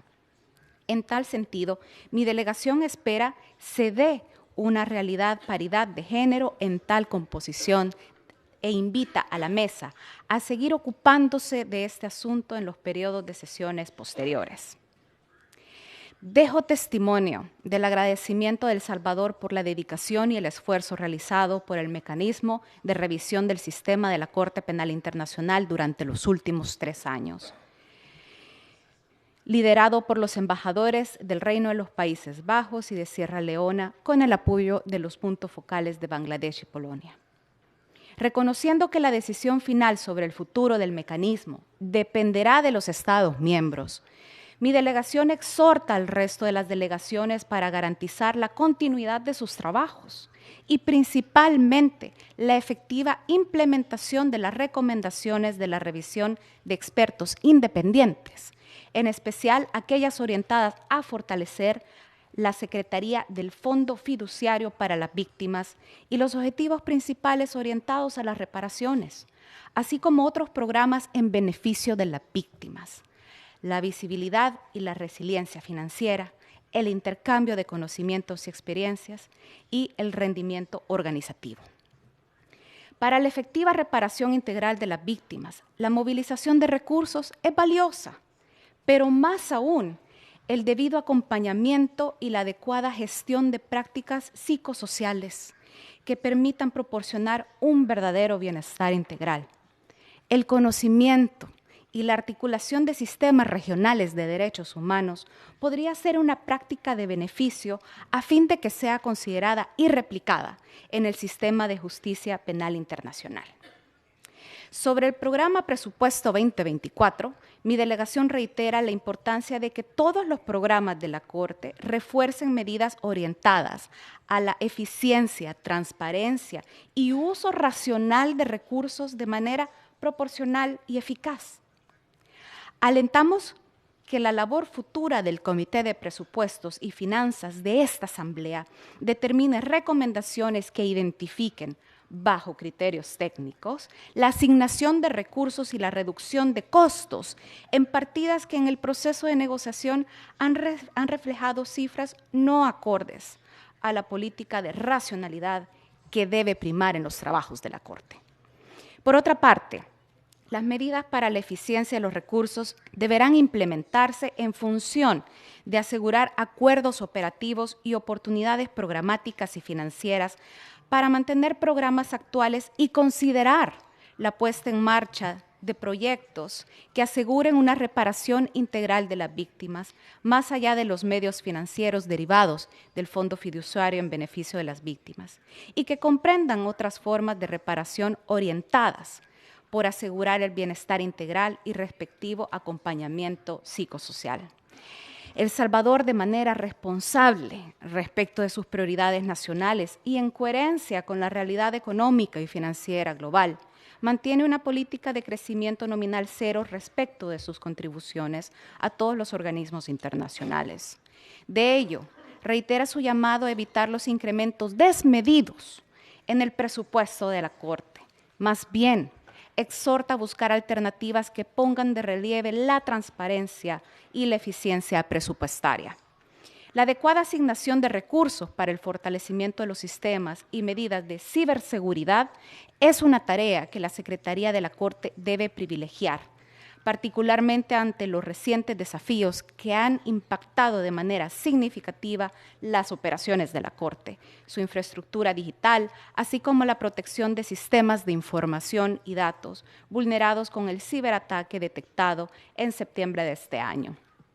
El Salvador reconoce que la apertura de nuevas investigaciones por la Fiscalía conlleva un aumento de la carga laboral y que precisa la contratación de personal con nuevas capacidades. Sin embargo, es preciso que tales investigaciones sean llevadas a cabo bajo el parámetro del presupuesto regular, de manera sostenible, resguardando la integridad del sistema de la Corte Penal Internacional, reduciendo lo más posible la dependencia de fondos voluntarios. Reitero la disposición de mi país de continuar participando de manera constructiva en la búsqueda del consenso para la adopción del presupuesto 2024. Señora Presidenta, en este año conmemoramos el 25º aniversario de la adopción del Estatuto de Roma. 2023 ha sido el año en el que la Corte ha contado con mayor visibilidad desde su creación y junto con dicho hito, enfrenta igualmente una serie de desafíos ante los cuales se vuelve imperativo reforzar el criterio de imparcialidad e independencia de sus labores, así como la protección de su institucionalidad, de las magistraturas, los funcionarios, las funcionarias y personal del sistema creado por el Estatuto de Roma en general. Concluyo esta intervención reiterando el compromiso de El Salvador de respaldar y defender los principios consagrados en el Estatuto de Roma, así como la preservación de la integridad de la Corte como un sistema de justicia penal internacional instituido a partir de su estatuto con el propósito de asegurar que los responsables de los crímenes más graves de trascendencia internacional enfrentarán la justicia, así como que las víctimas y testigos de estos crímenes recibirán la máxima protección. Muchísimas gracias, señora presidenta. Muchas gracias. And now I invite His Excellency Mr. Umaru Ganu, Permanent Representative of Burkina Faso to the United Nations.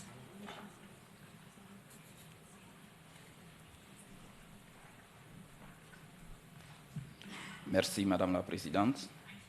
Madame la Présidente, Excellences, Mesdames et Messieurs, distingués délégués, de prime abord, le Burkina Faso voudrait saluer la présidente sortante, Madame Sylvia Fernandez de Gourmendi, pour l'immense travail abattu durant sa présidence.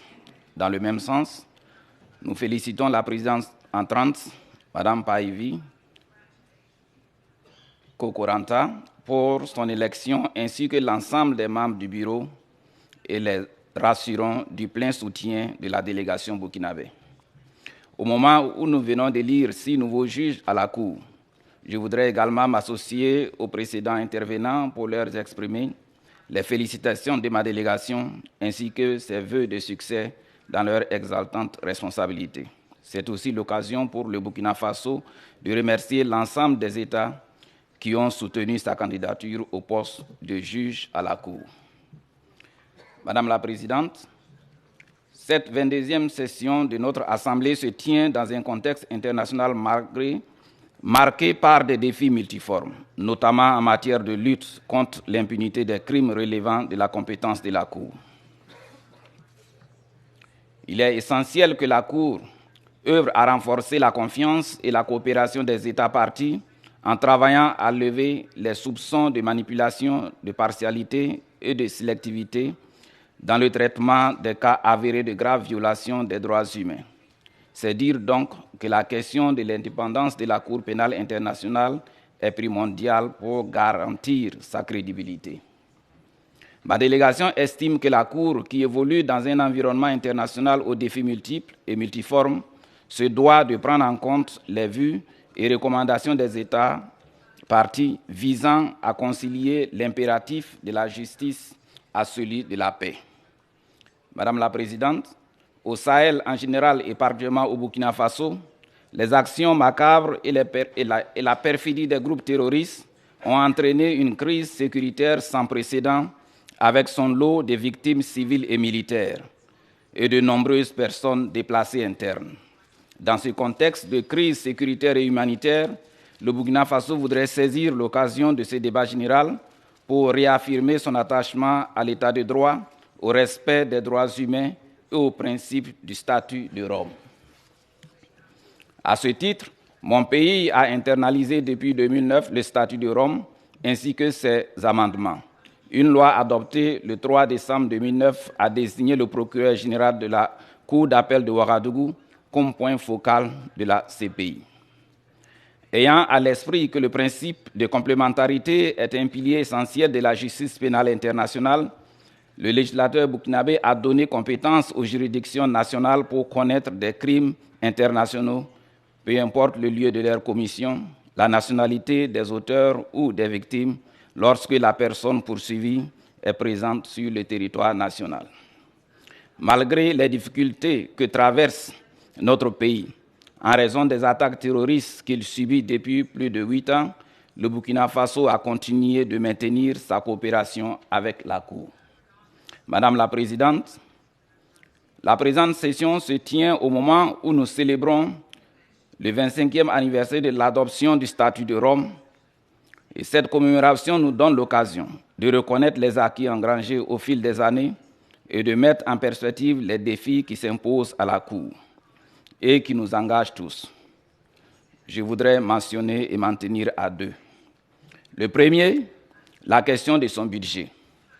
Ma délégation souhaite à ce sujet que les échanges nourris sur le projet de budget permettent de s'y accorder de façon consensuelle, l'objectif étant de mettre à la disposition de la Cour des ressources conséquentes lui permettant de remplir convenablement ses missions. Le second, la question du renforcement du cadre juridique de la Cour et de son universalité. À ce titre, la ratification du statut de Rome par l'Arménie au cours de cette année est à saluer. Afin de maintenir cette dynamique, il est souhaitable que la coopération entre la Cour et les Nations Unies soit renforcée et que le dialogue entre la Cour et l'ensemble des États soit étendu selon qu'il convient. Pour finir, Madame la Présidente, le Burkina Faso réitère son attachement à la Cour et son engagement dans la lutte contre l'impunité des crimes les plus graves. Je vous remercie. Je vous remercie. And now I invite al señor José Eduardo Pereira Sosa, chargé d'affaires de la Misión Permanente del Paraguay ante las Naciones Unidas.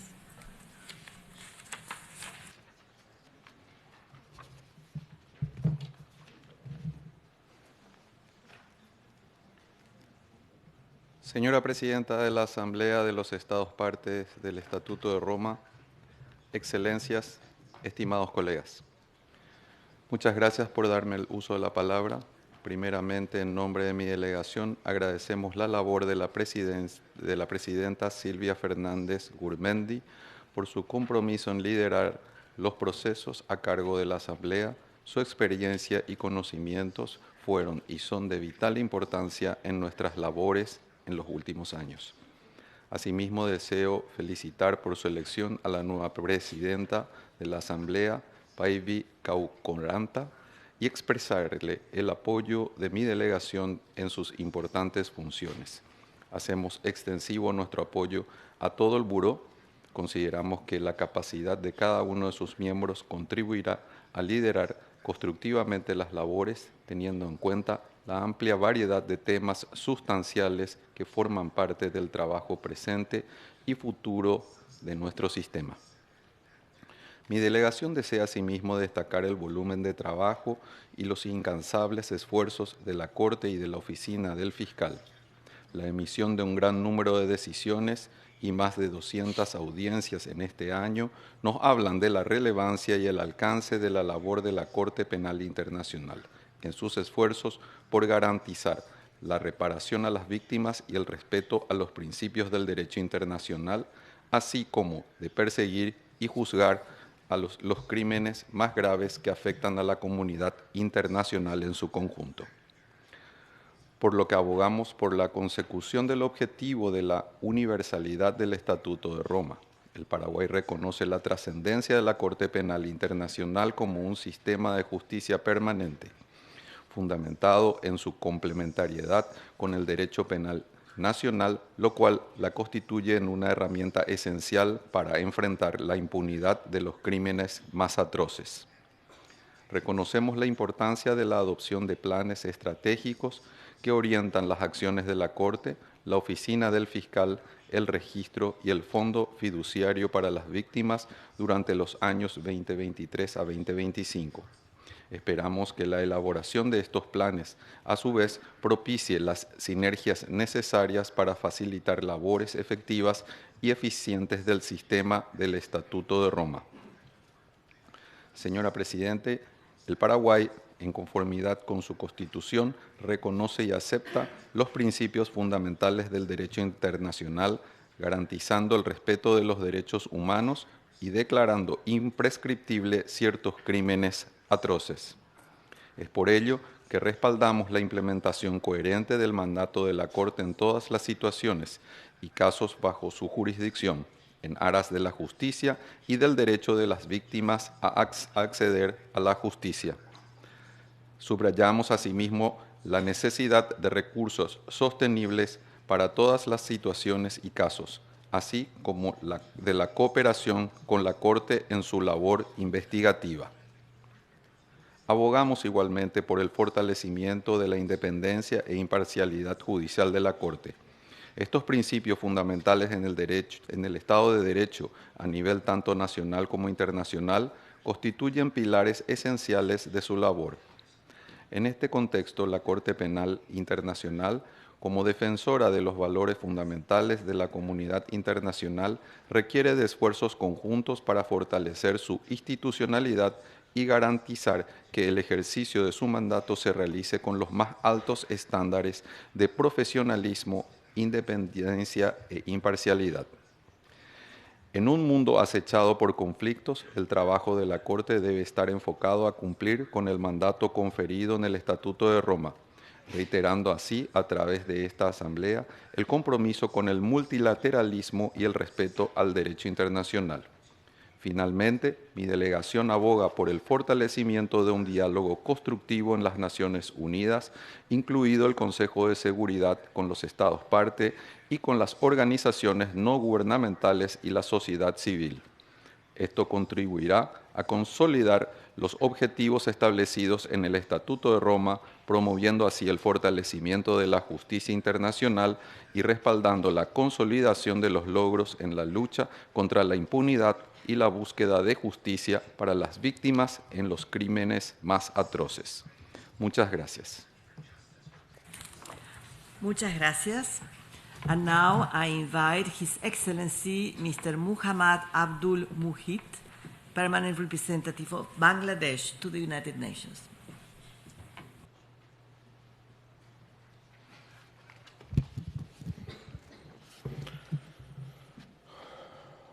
Madam President, at the outset, I wish to congratulate you for your able leadership of this session of the Assembly of the State Parties.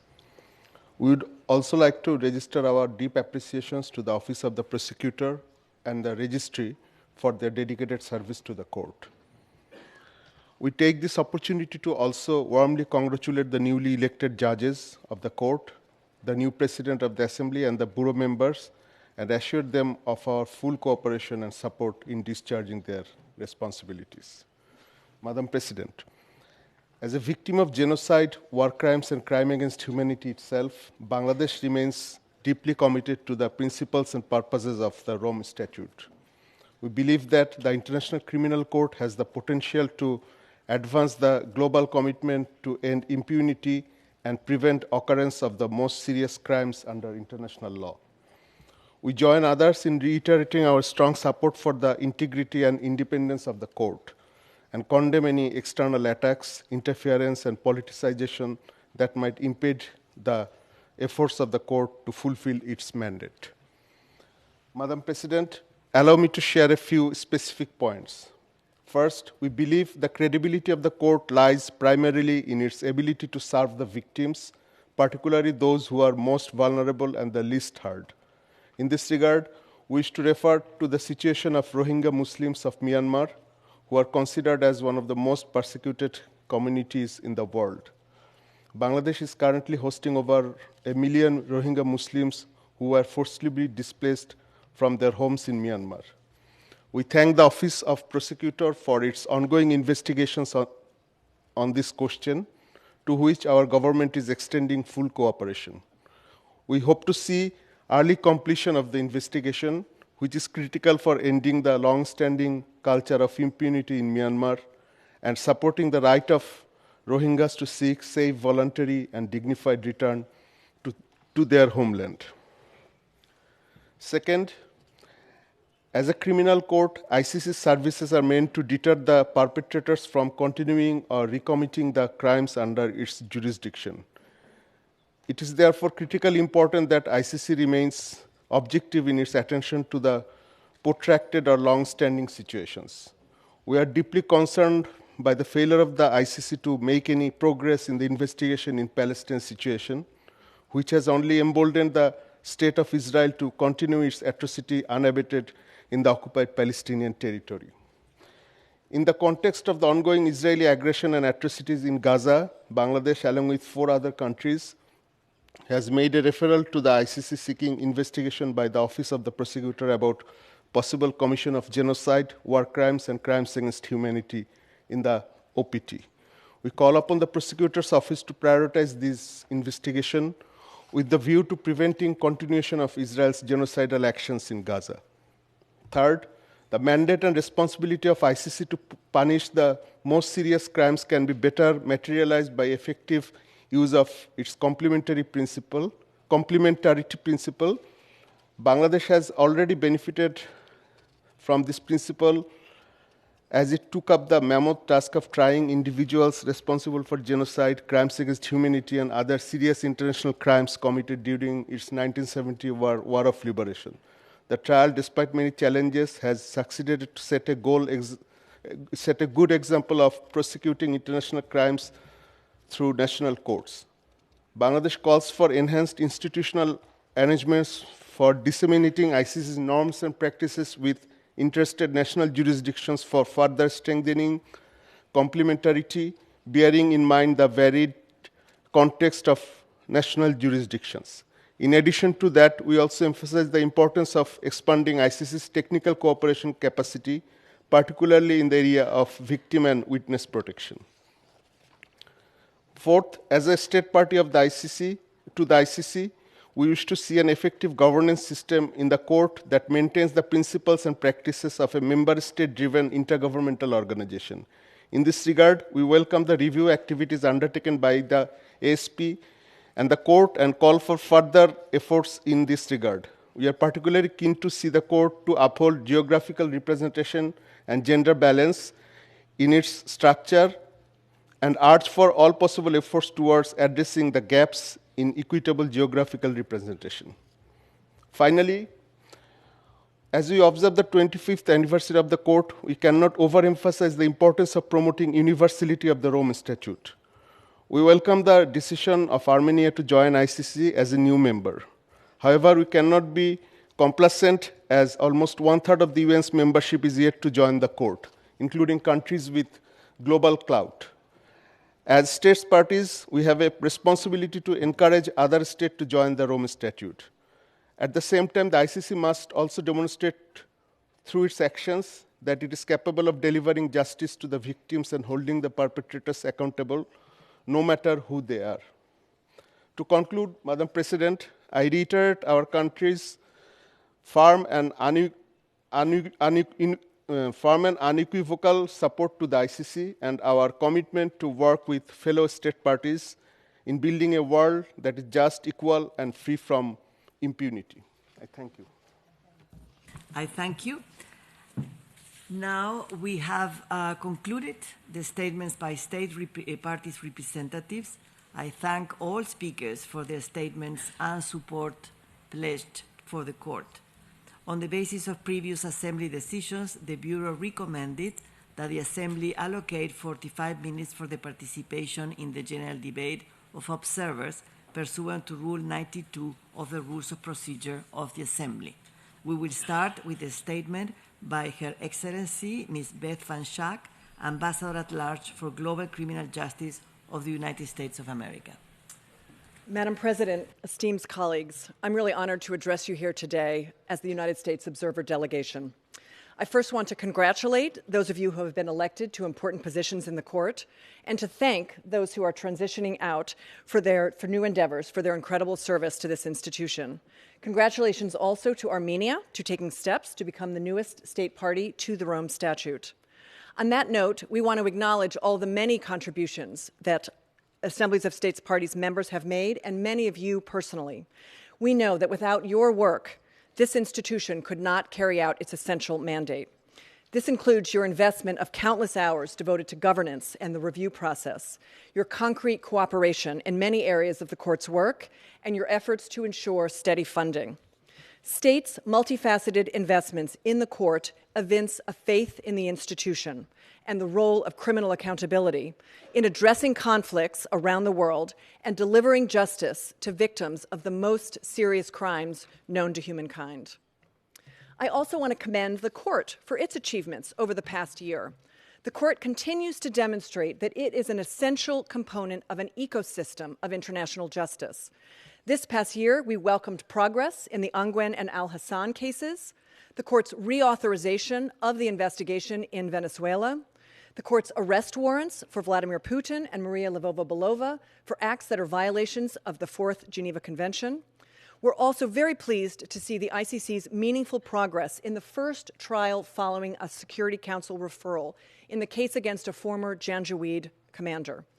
We concur with the prosecutor's conclusion that the ongoing situation in Darfur is a product of years of impunity, and we welcomed the decision to commence focused investigations into current events.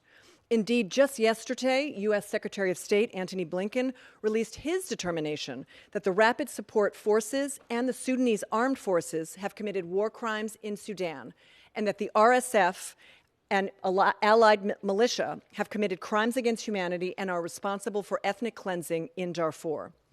The atrocities occurring today in Darfur are an ominous reminder of the prior genocide, in that they involve so many of the same perpetrators, the same communities being targeted, and the same patterns of criminality.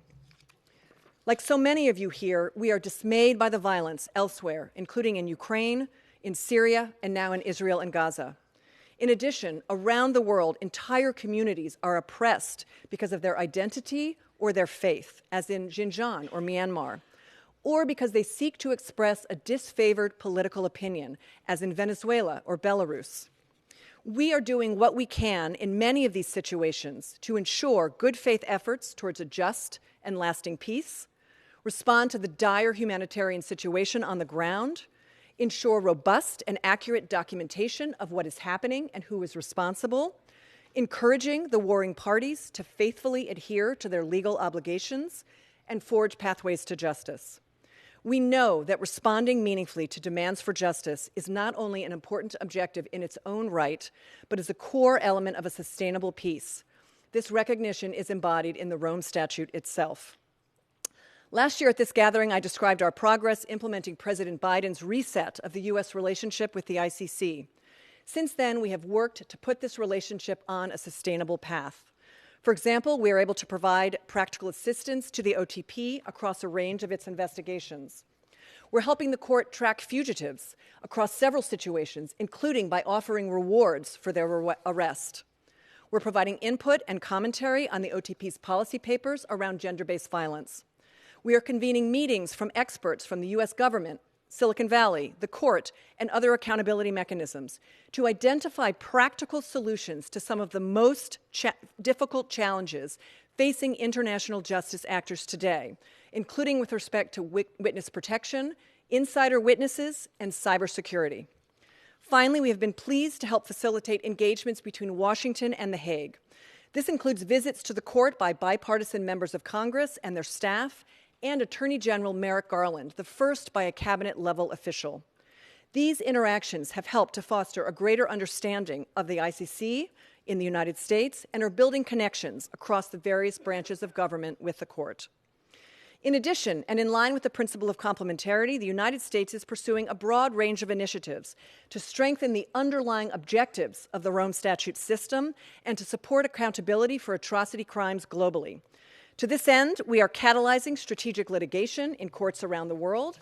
We are investing in the physical, psychological, social, and financial rehabilitation of victims and survivors as expressions of solidarity, but also as a legal imperative.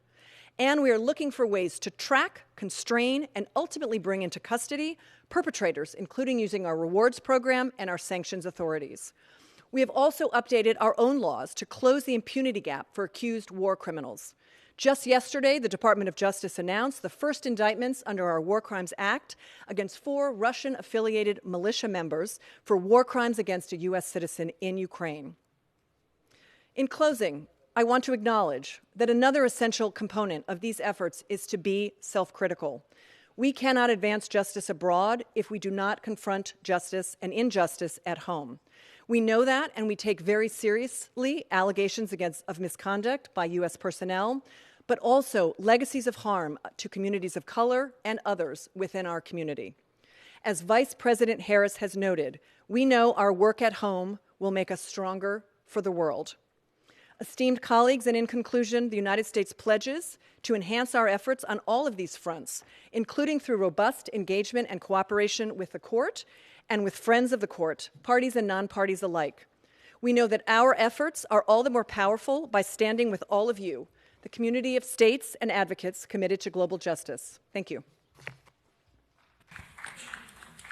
Thank you. I thank you for your statement. And now I invite Her Excellency, Ms. Zara Ershadi, Ambassador and Deputy Permanent Representative of Iran to the United Nations. Bismillah ar-Rahman ar-Rahim. Madam President, Excellencies, distinguished delegates. At the outset, I would like to commend and appreciate the Presidency, the judges, the prosecutor, the registrar, and all the staff members of the International Criminal Court who have worked tirelessly to ensure that the ICC continues to fulfill its role to put an end to impunity for the perpetrators of the most serious crimes of concern to the international community as a whole.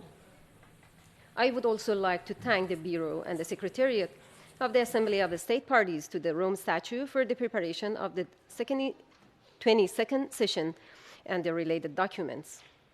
Madam President, on the occasion of the 25th anniversary of the adoption of the Rome Statute, the world has shockingly witnessed the preparation of atrocity crimes by the Israeli occupying regime against the Palestinian people in the Gaza Strip. Over the recent days, the Israeli carpet aerial bombing and ground invasion against Gaza have caused the killing of more than 17,000 innocent people.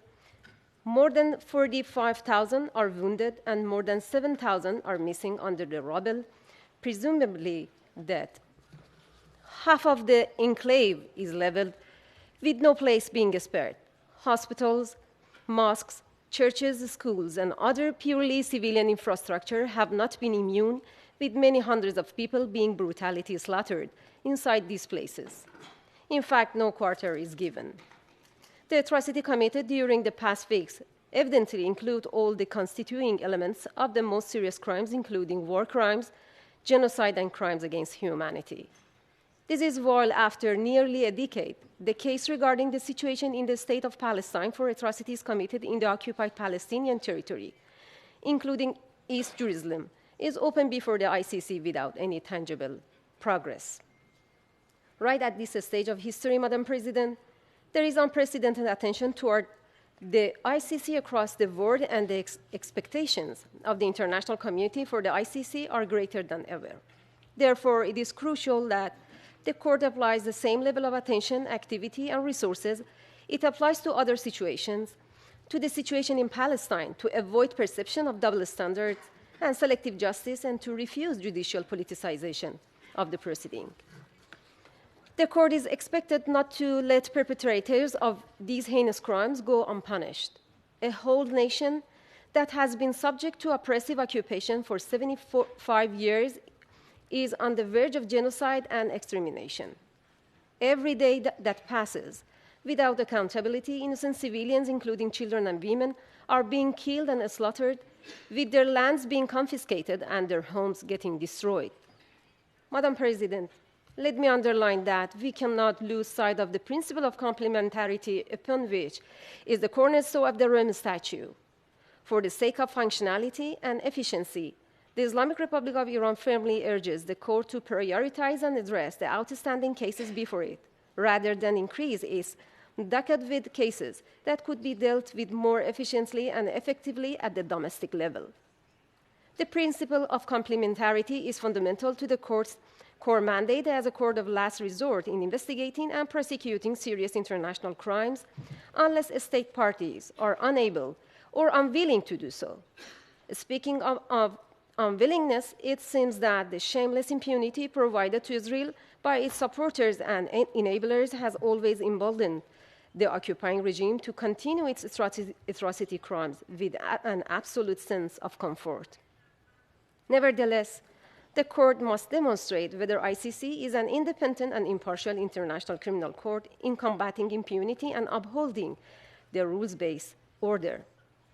The Court must decide whether it tends to vigorously resist the bullying of certain states and act in the interest of justice and accountability similar to other situations and cases, or rather tends to step back and let the atrocities committed by the occupier forces in the respective situation go unpunished.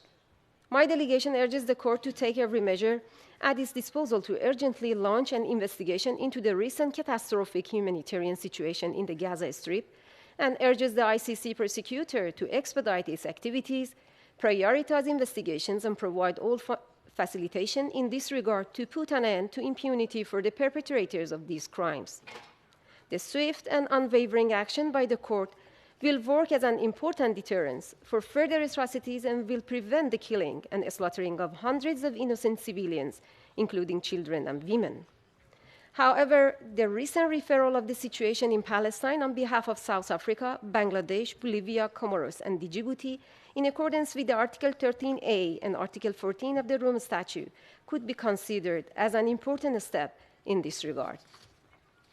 Madam President, in the same vein, the Islamic Republic of Iran remains seriously concerned by the situation in the Islamic Republic of Afghanistan that remains outstanding before the court.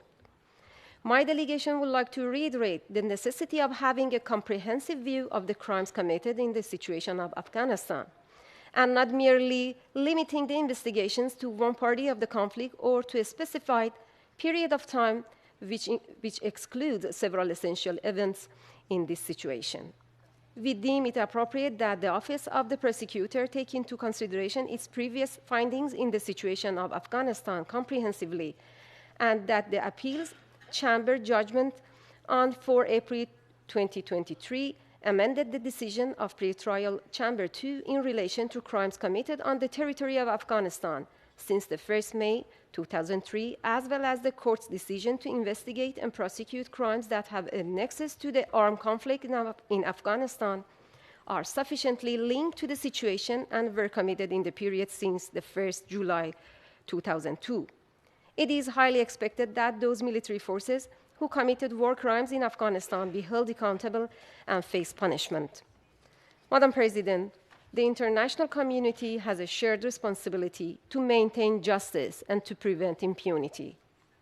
On that account, the Islamic Republic of Iran supports the efforts of the international community to punish the atrocity crimes, promote and realize judicial justice, and to closely follow the activities of the ICC, and in particular, the situation of Palestine and Afghanistan. I thank you. I thank you, and now I invite Mr. Li Lin of the Permanent Mission of China to the United Nations.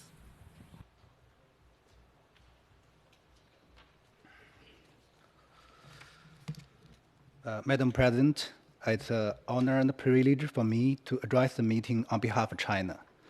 The Chinese government always attaches great importance to the prevention and punishment of serious crimes, actively participating in relevant international efforts in accordance with international law. China closely follows activities of the ICC and has participated in successive sessions of Assembly of State Parties to the Rome Statute as an observer state. The Chinese observer delegation listened attentively to the report presented by the President of the Court, as well as to the views expressed during the general debate. China noted the efforts made by the Court in investigation, trial, repatriation to victims, and cooperation with relevant countries and international organizations. This year marks the 25th anniversary of the adoption of the Rome Statute, which provides a good opportunity to learn from lessons and reflect on the work of the ICC.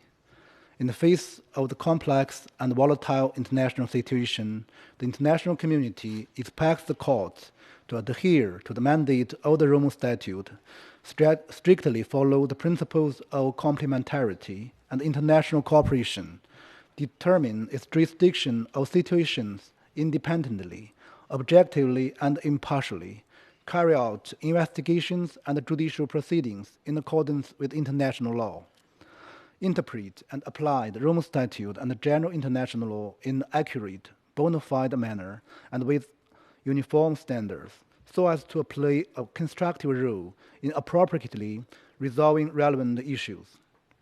China knows that the prosecutor announced that he is moving forward with the investigation of the situation of the state of Palestine, which was opened in 2021, and that it will cover any crimes committed on the territory of Palestinians by any party in the current conflict. The current Palestinian-Israeli conflict has caused enormous civilian casualties and a humanitarian disaster, which is a matter of great concern to the international community. South Africa and other 4 state parties referred the situation of the state of Palestine to the prosecutor last month.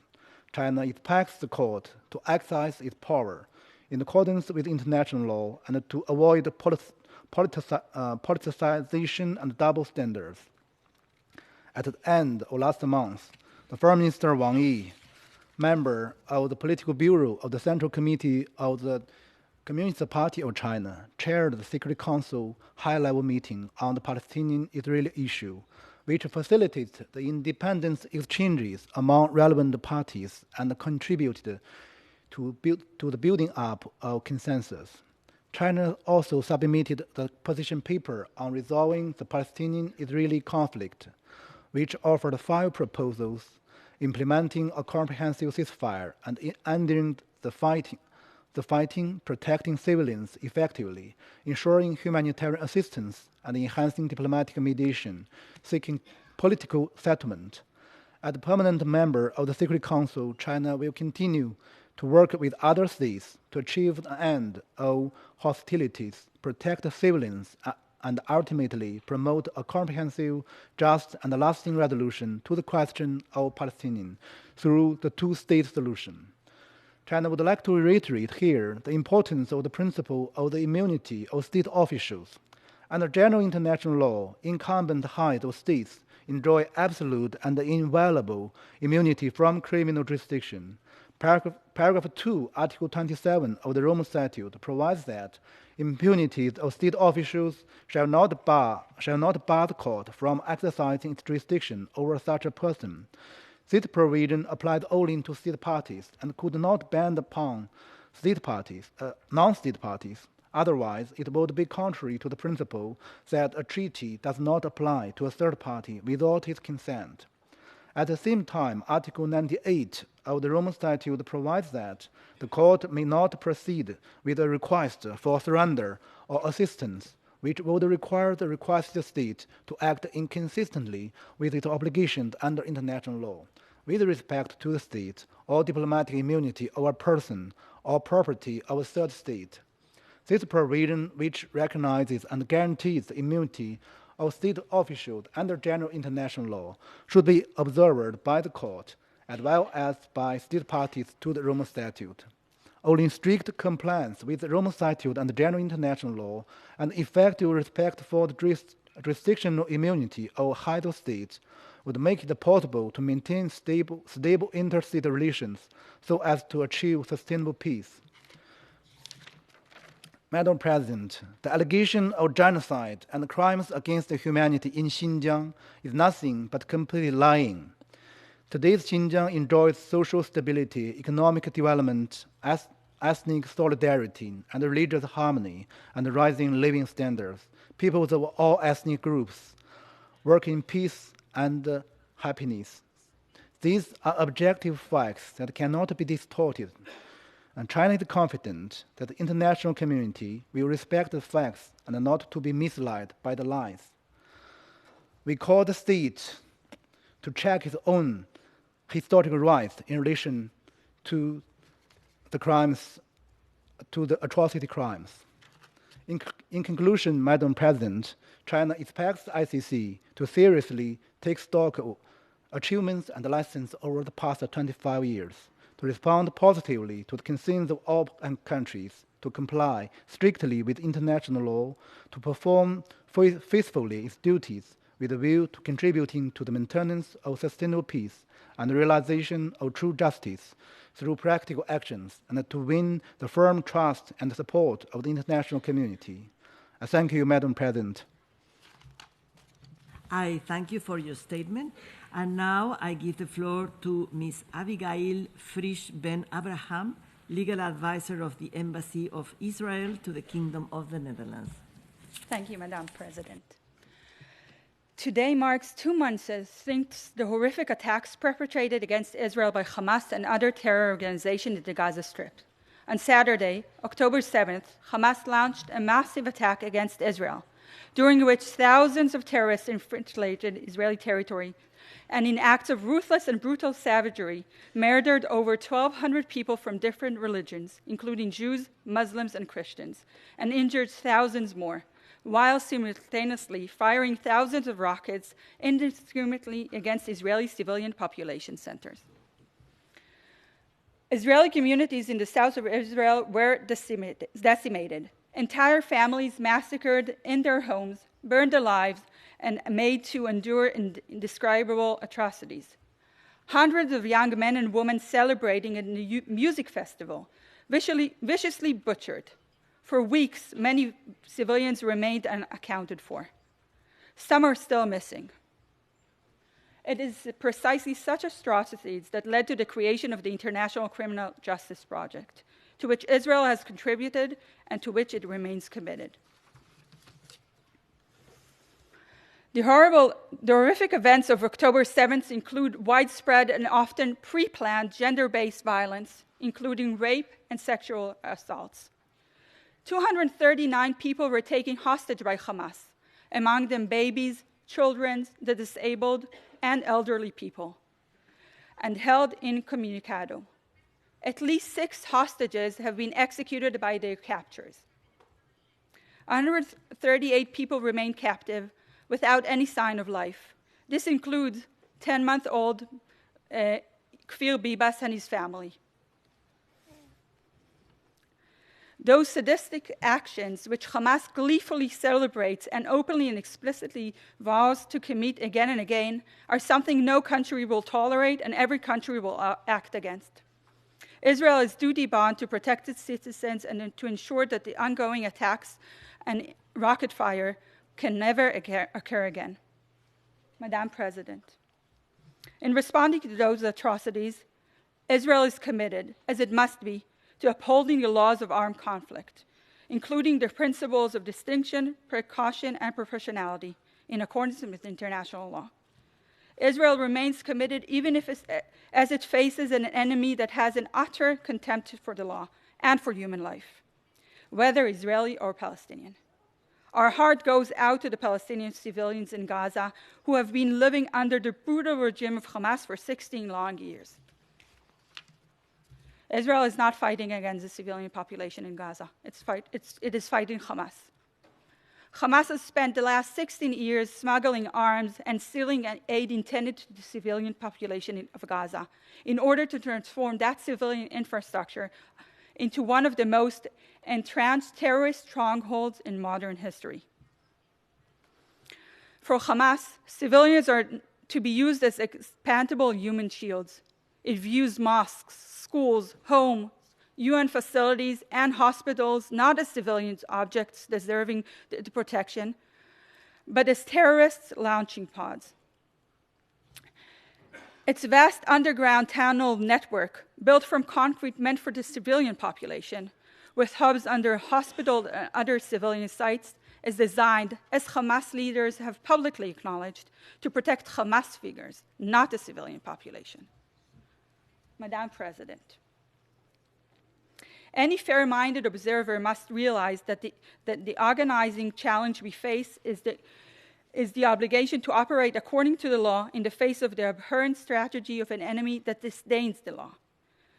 As Israel is seeking to minimize civilian harm in accordance with the law, Hamas is seeking to maximize it.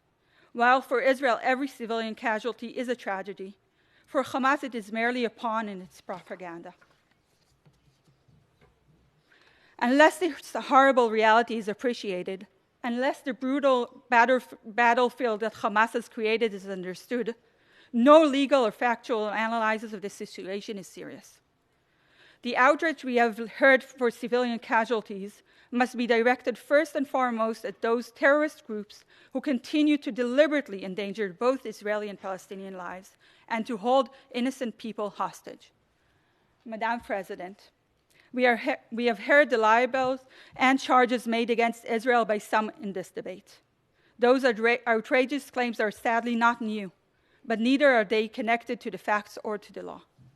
We heard the concern expressed for Palestinian civilian life. We share it. But we must ask, why did we not hear the voices of those speakers all those years when Hamas was brutally oppressing and targeting the civilians of Gaza, stealing aid and turning hospitals and schools into terrorist hubs? Why have we not heard nothing of the over 1,600 misfired terrorist rockets that have landed in Gaza itself, causing untold civilian harm? Why have they been unwilling, as the Palestinian Authority has been unwilling, to unequivocally condemn the Hamas and the terror attacks of October 7th? The answer is clear, and I suspect you all know it. It is because, as opposed to the Rome Statutes, that requires independent and impartial analysis based on accurate and well-founded understanding of the law and of the evidence, those speakers are acting out of a political, partisan agenda that has no place in the debate regarding a criminal judicial body. Genuine concerns for the law does not begin with addressing how Israel responds to the painful dilemmas Hamas exploitations of civilian poses. It begins by condemning Hamas and holding it accountable for creating that unforgivable dilemma in the first place. If you are unwilling to address that, if you cannot muster a response to the inhumanity and immortality of Hamas, you have told us all we need to know about your commitment to the law and to the facts. And you have signaled to all of us exactly how much weight should be attributed to your accusations. Politicization is a real obstacle to the integrity and effectiveness of the international criminal justice mechanism, and it must be addressed. When every action taken in war is immediately, deliberately, and automatically labeled as a war crime or crime against humanity, because it serves a convenient political narrative, we not only undermine the legal integrity of the international criminal justice project, we also dishonor the victims. If the ICC and the organs supporting it cannot be a place free from this kind of political manipulation and careless rhetoric, a place where the real facts matter, where the law as established matters, then it will betray its judicial function. Madam President, while Israel is not a party to the Rome Statute and has not changed its position regarding the court's jurisdiction, Israel takes note of the visit by the prosecutor last week, including his time in Israel at the invitation of families of victims and survivors of the October 7th attacks. Madam President, Israel's legal system is a testament to the commitment to the rule of law. It must, despite all the difficulties and tragic reality of urban warfare, respond with humanity to Hamas' inhumanity. Israel has initiated extensive law enforcement efforts against those who perpetrated, planned, and otherwise took part in the crimes of October 7th and subsequently. Israel is fully committed to this process and no resources will be spared. It will also work with other national jurisdictions to pursue this goal. Israel has in place independent and robust mechanisms, which include also civilian oversight and judicial review, for maintaining compliance with the law and examining allegations of violations and misconduct. As it has done previously, Israel's domestic legal system will examine and investigate any credible allegations of wrongdoing by its own forces. Israel is committed to upholding the rule of law in all aspects, including against alleged extremist violence, and will treat it with all the severity of the law. Madam President, later today, the Jewish people will mark the first night of Hanukkah. Hanukkah is a testament to the Jewish people's deep connection to the land of Israel, as well as their ability to overcome anti-Semitism and hate, and to find hope and light even when all seems dark. Our prayers and thoughts remain with all of those that are still held hostage by Hamas. We call for their immediate and unconditional release. We will not give up on them. Neither we will give up on a future of peace, coexistence, and security for Israelis and Palestinians alike, free from the terrorism of Hamas and other terrorist organizations that endangers us both. Despite this dark time, light, justice, and hope shall once again prevail. Thank you, Madam President. I thank you for your statement. And now I invite His Excellency, Mr. Yegishe Kirakosyan, representative of on international legal issues of Armenia.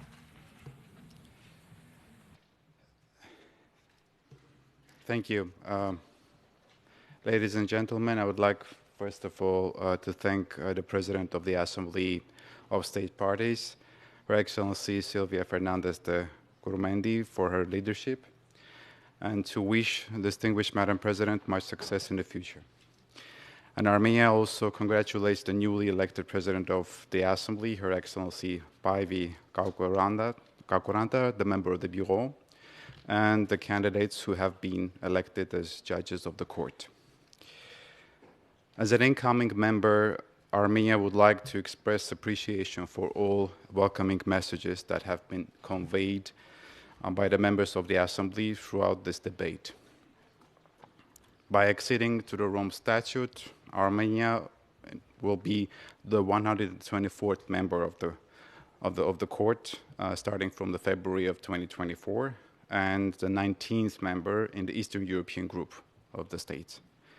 And Armenia has also made a declaration under Article 12.3 of recognizing the court jurisdiction retroactively starting from May the 10th of 2021.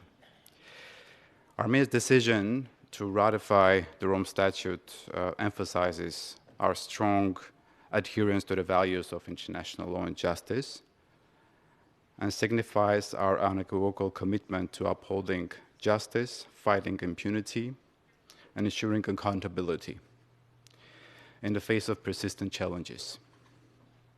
As has been demonstrated so many times before, including in our own most recent history, and in our own very region, more often than not, it is the lack of accountability that breeds more violations and grave crimes. It is therefore an imperative that we collectively re-emphasize the importance of upholding the rule of law in times of conflict, specifically in times of conflict and crisis, because that's the problem for any country.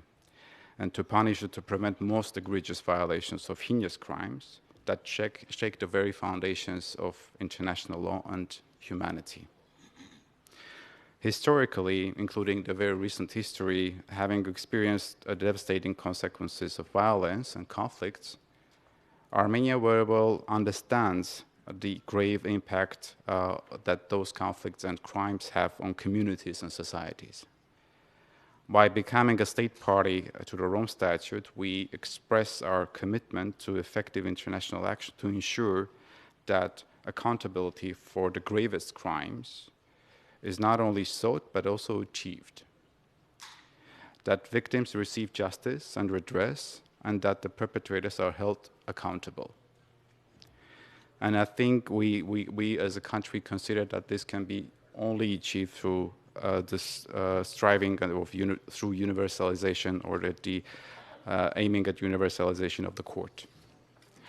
Armenia has already started taking up necessary steps internally to conduct necessary steps to implement the commitments that are stemming out of the Rome Statute, including the legislative and other necessary steps that will be deemed necessary to ensure the swift implementation of all the commitments assumed under the treaty. And as ever, Armenia remains strongly committed to the effective prevention and punishment of acts of genocide, war crimes, crimes against humanity, and addressing and combating impunity for such crimes is an essential duty of every member state. And I would like to conclude by reiterating Armenia's steadfast determination to support efforts to effectively address and prevent new and recurring atrocities, and to ensure tangible progress in this regard. Thank you for your attention. I thank you for your statement.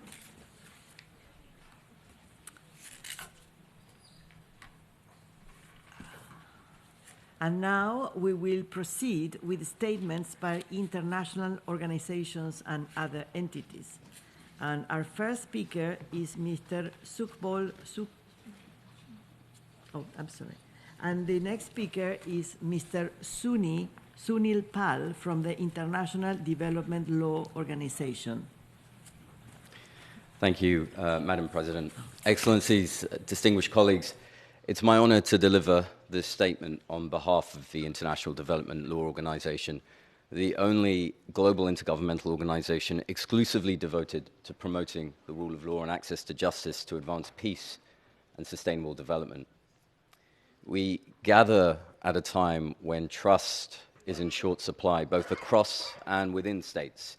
This lack of trust permeates in national and global governance structures. Moreover, conflict-related deaths and international law violations have dramatically increased in the last few years.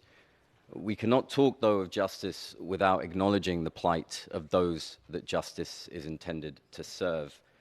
We have one message in this respect. It is that in these times, universal adherence to the rule of law and justice and accountability are paramount. In its 40 years of operating across the globe, IDLO has sought to foster a culture of justice at the national and local levels by strengthening access to people-centered justice, whether through formal courts of law or customary and informal justice mechanisms. We welcome, therefore, the role that states, as well as civil society actors, have and should continue to play in ensuring accountability for atrocity crimes and supporting victims and affected communities. The rule of law and justice, however, must be pursued consistently and with the same vigor in all situations, regardless of where such atrocities occur.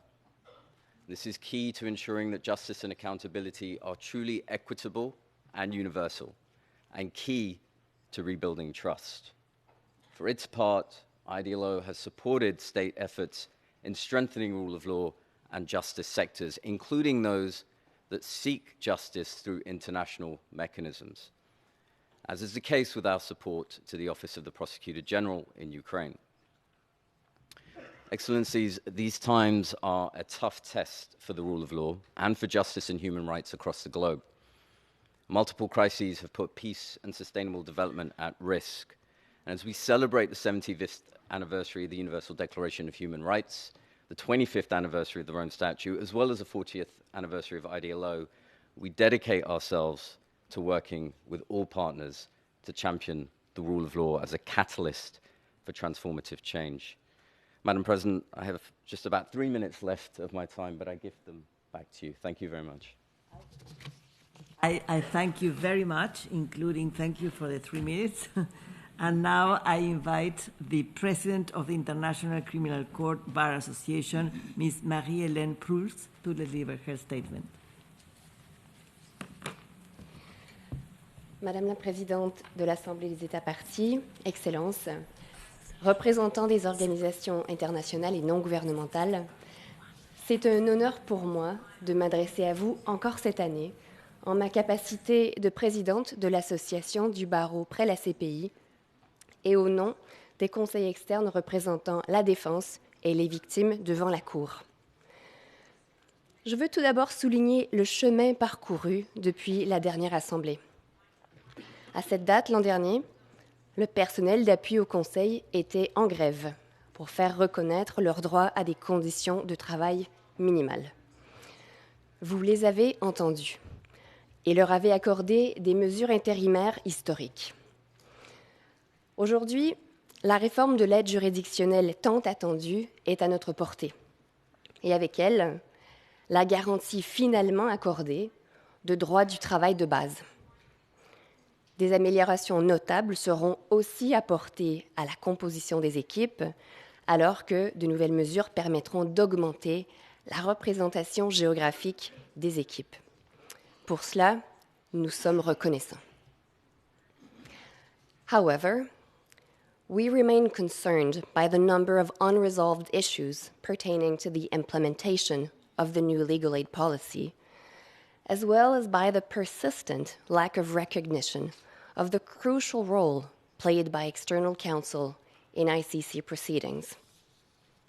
Notably, the ICCBA is very worried by the unexplained last-minute deletion in the legal aid policy of the undisputable principle of equality, emphasizing that the work of external counsel is of equal importance and requires commensurate skill, professionalism, and responsibility in advancing fair proceedings akin to their counterparts of the court, and that as such, their remuneration should be comparable.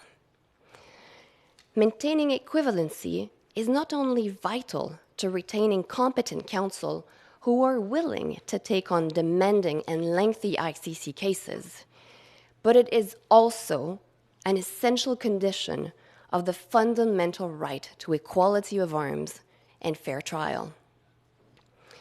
When the ASP adopted the previous legal aid policy at its 11th session, it recognized in plain terms, and I quote, "the fundamental importance of the legal aid system to ensure the fairness of the proceedings and the right of the defendants and victims to quality and professional legal representation." This must remain a core principle of the policy under consideration, even now. 10 years on, I urge you to reaffirm your commitment to these principles in the legal aid policy to be adopted next week by reinstating the equivalency of external counsel with their counterparts of the court. Counsel for the defense and legal representatives of victims are not just empty robes. They are essential partners in the international justice system and must be valued as such. In 2024, the ICCBA will continue to vigorously advocate for improved conditions for external counsel, including by requesting adjustments to the remuneration scheme to better reflect the importance of their contribution to the justice process and to take into account the increased cost of living in the host state. Under the new legal aid policy, counsel will still be paid over 40% less than their counterparts of the court, meaning that they are in fact working for free at least 4 months out of 12. This grave disparity is affecting the retention of staff in existing teams and hindering the recruitment of new and experienced counsel going forward. For the court to uphold its ambition to remain a beacon of global justice, it must address the chronic underfunding of the legal aid. Failure to do so jeopardizes fulfilling its mandate to provide fair trial to suspects and accused and meaningful participation of victims as enshrined in the Rome Statute. This assembly holds the authority to actualize the promises of the Rome Statute by respecting external counsel for defense and victims as integral partners of the justice process. The support of the Assembly on this important issue would be appreciated, as ultimately, the court will not provide justice outwardly if we are not just inwardly. Thank you. I thank you for your statement, and now I give the floor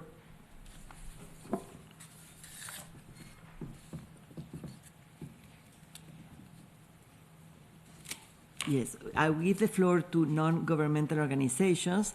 The Bureau also recommended that 45 minutes be allocated to them. And now I invite Mr. Ali Omar from the Libyan Crimes Watch on behalf of a coalition of Libyan civil society organizations.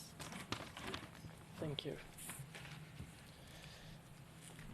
السيدات والسادة الحضور، يشرفني أن أقف أمامكم اليوم بالنيابة عن منظمة رصد الجرائم في ليبيا ومحامون من أجل العدالة في ليبيا والمنظمات الشريكة العاملة على ليبيا وداخلها. نقدم هذه الكلمة في سياق الإحباط الشديد الذي نشعر به إزاء عدم إحراز أي تقدم ملموس في التحقيقات الجارية في ليبيا منذ بدء عمل المحكمة الجنائية الدولية في عام 2011. في إحاطة المدعي العام للمحكمة إلى مجلس الأمن في شهر نوفمبر 2023 أعلن عن عزم مكتبه إنهاء التحقيقات بحلول عام 2025 دون أي توضيح حول المعايير والشروط التي يجب توافرها حتى يتم إنهاء التحقيقات. وكذلك لم يقم باستشارة منظمات المجتمع المدني والضحايا والمجتمعات المتأثرة قبل الإدلاء بهذه الإحاطة. هذا الإعلان كان مفاجئ للمجتمع المدني والضحايا في ليبيا، خاصة بعد مرور 12 عام من إحالة الملف الليبي إلى المحكمة، ولا زالت لم تحقق هدف مساءلة الجناة والعدالة لضحايا جرائم الحرب والجرائم ضد الإنسانية المرتكبة في ليبيا. كما نود الإشارة إلى ضعف التواصل الفعال بين مكتب المدعي العام مع الضحايا ومنظمات المجتمع المدني في ليبيا التي تعمل في الميدان على توثيق الجرائم وجمع الأدلة، والتي تتعرض إلى القمع والأعمال الانتقامية بسبب عملهم. وكما ذكر السيد المدعي العام، لم تتعاون السلطات الليبية مع المحكمة بما فيها عرقلة إصدار التصاريح اللازمة لهم حتى يتمكن فريق المدعي العام من إجراء التحقيقات اللازمة داخل ليبيا، مما ساهم في عرقلة التحقيقات على الأرض وعدم الوصول لجزء كبير من الأدلة والشهود. إن القضاء الليبي غير قادر وغير راغب في إجراء تحقيقات مستقلة ومحاكمة المسؤولين عن الجرائم الدولية الخطيرة المرتكبة بشكل ممنهج ضد كل من الليبيين والمهاجرين في ليبيا، علاوة على تعرض رجال القضاء والمحامين في ليبيا إلى التهديدات والاعتقال التعسفي من قبل المجموعات المسلحة التابعة للدولة بسبب عملهم، كما ذكر التقرير النهائي للجنة تقصي الحقائق الأممية المعنية بليبيا. إن إنهاء التحقيقات دون إحراز أي تقدم ملموس في محاسبة الجناة يغذي دائرة الإفلات من العقاب ويشجع الجناة على الاستمرار في ارتكاب جرائمهم ويقوض الأمل المتبقي للضحايا في العدالة. لذلك ندعو المدعي العام إلى إعادة النظر في قراره حول إنهاء التحقيقات في ليبيا عام 2025، وأن يبذل قصارى جهده في تسريع إصدار مذكرات قبض في حق المسؤولين عن جرائم الحرب وجرائم ضد الإنسانية في ليبيا. كما ندعو الدول الأعضاء والسلطات في ليبيا إلى ضمان بيئة آمنة لمنظمات المجتمع المدني والمدافعين عن حقوق الإنسان، فهم حلقة وصل أساسية بين المحكمة وبين الضحايا والشهود، ويجب حمايتهم من القمع. أخيراً، نطالب الدول الأعضاء بتوفير كافة الإمكانيات للمحكمة بما فيها الدعم المالي الكافي حتى تتمكن من مواصلة التحقيقات في ليبيا. كذلك ندعوهم للتعاون مع المحكمة لتفعيل أوامر القبض الصادرة عنها. ختاماً، يبقى الأمل الأخير للضحايا هي محكمة الجنايات الدولية، وهي الآلية الوحيدة أمامهم لمحاسبة الجناة ولتحقيق العدالة. شكراً لكم.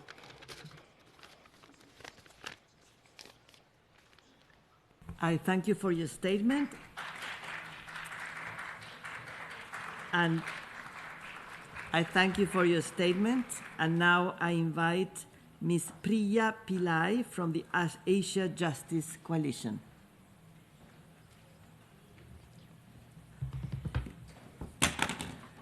Your Excellencies, dear colleagues, it is an honor to address this Assembly of States Parties to the International Criminal Court with our fellow civil society organizations. The purpose of the Asia Justice Coalition is to promote justice and accountability for gross violations of international human rights law and serious violations of international humanitarian law in Asia.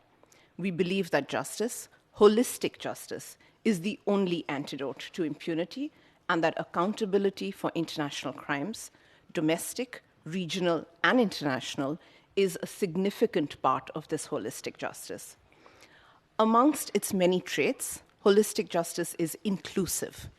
In this vein, and in line with our work to bolster women's leadership in international justice in our region, we welcome the Court's commitment to gender equality. This is reflected in its strategy on gender equality and workplace culture and the newly launched policy on gender-based crimes, which we commend. To fully address the gendered blind spots still present across practice, we call for the continued understanding of the value and agency of women in utilizing and progressing international law. Holistic justice is also timely. As an Asian-based, Asia-focused coalition whose founding focus was accountability for the crimes against the Rohingya people of Myanmar, we are acutely aware that the International Criminal Court remains the only forum investigating deportation and persecution to address individual criminal responsibility. The prosecutorial and judicial creativity facilitating the jurisdiction of the court in the Bangladesh-Myanmar situation is much appreciated. That said, we gather at a time when the situation in Myanmar has only continued to worsen. Since the 2021 coup, Myanmar's military has continued to commit crimes against humanity and war crimes in a brazen display of impunity. This is while the victims and survivors of Myanmar military's clearance operations, the Rohingya, continue to await visible progress and next steps in the situation. Therefore, we call for a consistent and speedier discharge of the court's mandate, including moving the Bangladesh-Myanmar investigation forward. Finally, holistic justice is collaborative. We emphasize the absolutely invaluable role that civil society plays in addressing impunity for international crimes. We call on the court to continue to strengthen its commitment to meaningful engagement and transparent communication with civil society, and we call on states parties to strengthen support for witnesses and those that engage with the court. In the spirit of inclusive, timely, and collaborative justice, holistic justice, that brings us to this work, I thank you. I thank you. And now I give the floor to Mr. Emmanuel Manwangari from the Burundi National Coalition for the ICC. Vos Excellences, Mesdames, Messieurs, c'est pour nous un privilège et un grand honneur d'avoir cette occasion de prendre ce temps devant cette auguste assemblée, afin de pouvoir vous parler de la situation des droits humains depuis l'ouverture de l'enquête qui a été suivie par le retrait dans mon pays, le Burundi, au statut de Rome de la Cour pénale internationale en octobre 2017. Ainsi, au lendemain du retrait effectif, le Burundi a refusé la collaboration avec la Cour et les enquêteurs n'ont pas pu accéder sur terrain afin de mener leur enquête conformément à la décision de la Chambre préliminaire 3 de la Cour pénale internationale du 25 octobre 2017. Actuellement, les victimes vivent toujours dans la paix et traumatisme de ce qui leur est arrivé et surtout de croiser chaque jour leurs bourreaux en toute liberté. Malgré le changement du régime intervenu au Burundi en 2020, la situation des droits humains dans le pays demeure préoccupante. Certes, nous saluons les bons discours du président de la République, mais cela ne suffit pas, car le peuple burundais a besoin des actes concrets et surtout l'arrêt des violations des droits humains et la poursuite des auteurs de crimes graves qui continuent à se commettre à toute impunité. Se retirer du statut de Rome et empêcher les victimes d'accéder à une justice réparatrice et carrière de plus au Burundi en général et aux familles des victimes en particulier. Par conséquent, la coalition burundaise pour la CPI continue d'appeler le Burundi à autoriser l'entrée sur le territoire des enquêteurs du bureau du procureur de la Cour pénale internationale. Permettre en outre aux victimes ou leurs familles encore au Burundi d'interagir avec ces derniers sans crainte de représailles. Traduire en justice les auteurs, les co-auteurs et complices qui circulent librement et surtout occupent des postes stratégiques dans les institutions de l'État burundais. Au bureau du procureur de la CPI et aux États partis, clairement se montrer préoccupantes par l'impunité généralisée des crimes qui relèvent de la compétence de la CPI et rassurer les victimes en demandant les auteurs de ces crimes, en condamnant les auteurs de ces crimes, apporter un soutien financier nécessaire aux enquêteurs et bureaux du procureur afin de clôturer les enquêtes et lancer des mandats contre les auteurs de crimes au Burundi.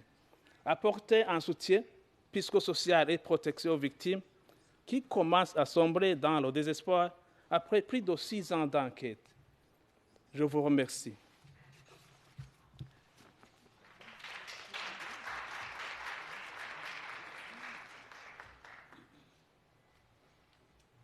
I thank you for your statement, and now I invite Mr. Ahmed Abouful on behalf of Al-Haq, Al-Mason Center for Human Rights, the Palestinian Center for Human Rights, Defense for Children Palestine, and the International Federation for Human Rights.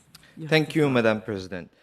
Excellencies, thank you for the opportunity to address you today, which comes at a time of a dire moment, as Israeli officials and armed forces brazenly demonstrate a near complete disregard of international law. Through the overt acts alleged to amount to war crimes, crimes against humanity, and genocide.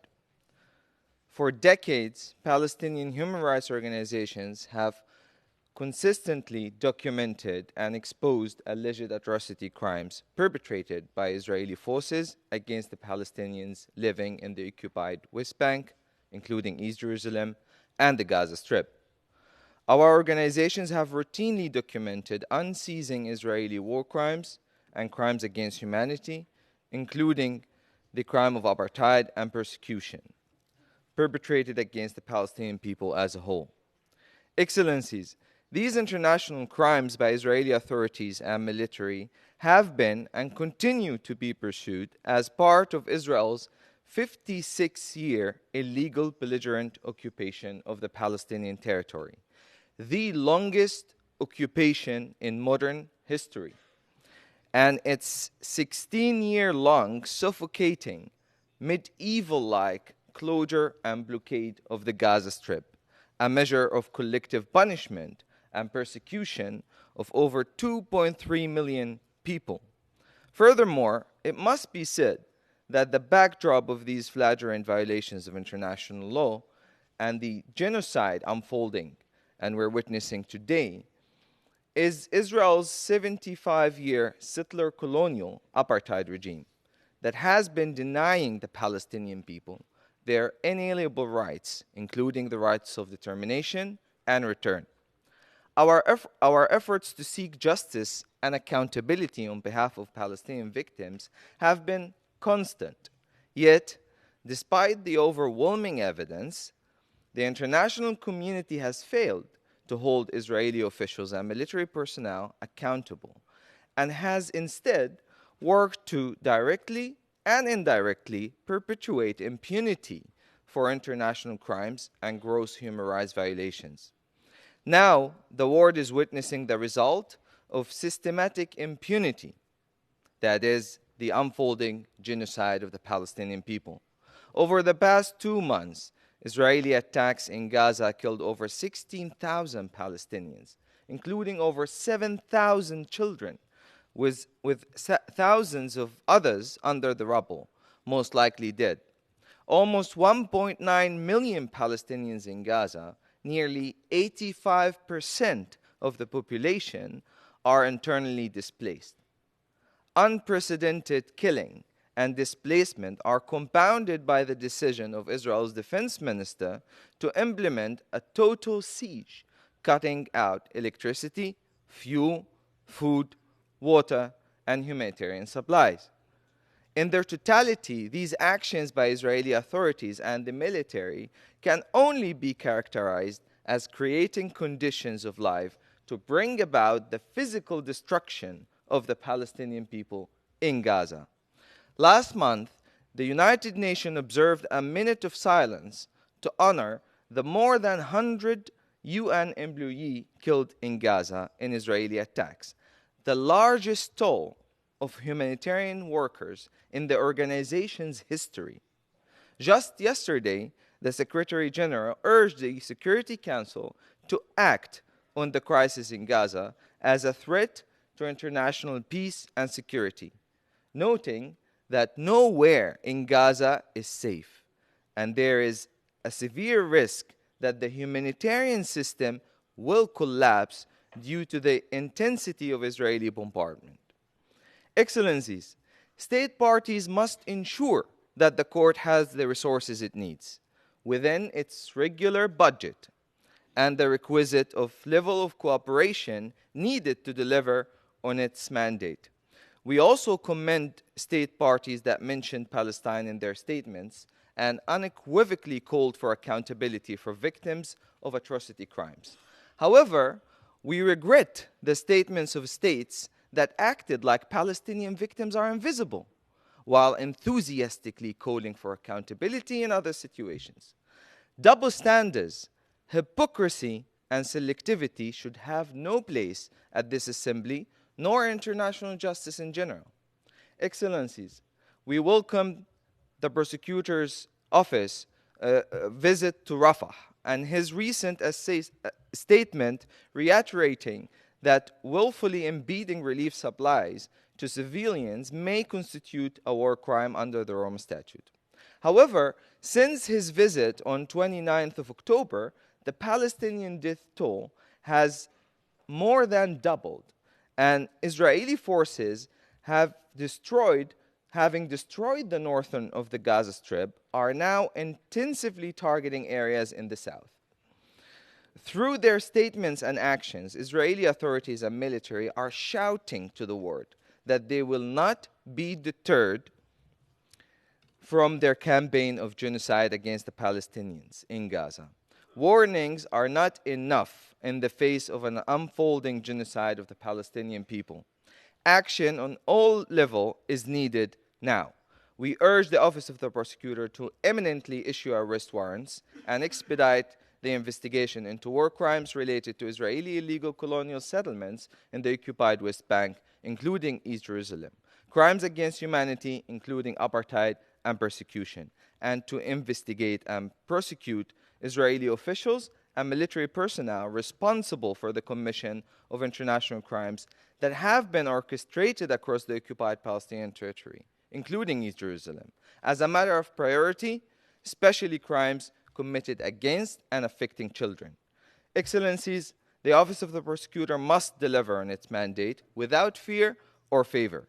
It must act now, because the cost of every minute delay is more Palestinian civilians, including children, killed. Never again is now. Thank you. Thank you. And now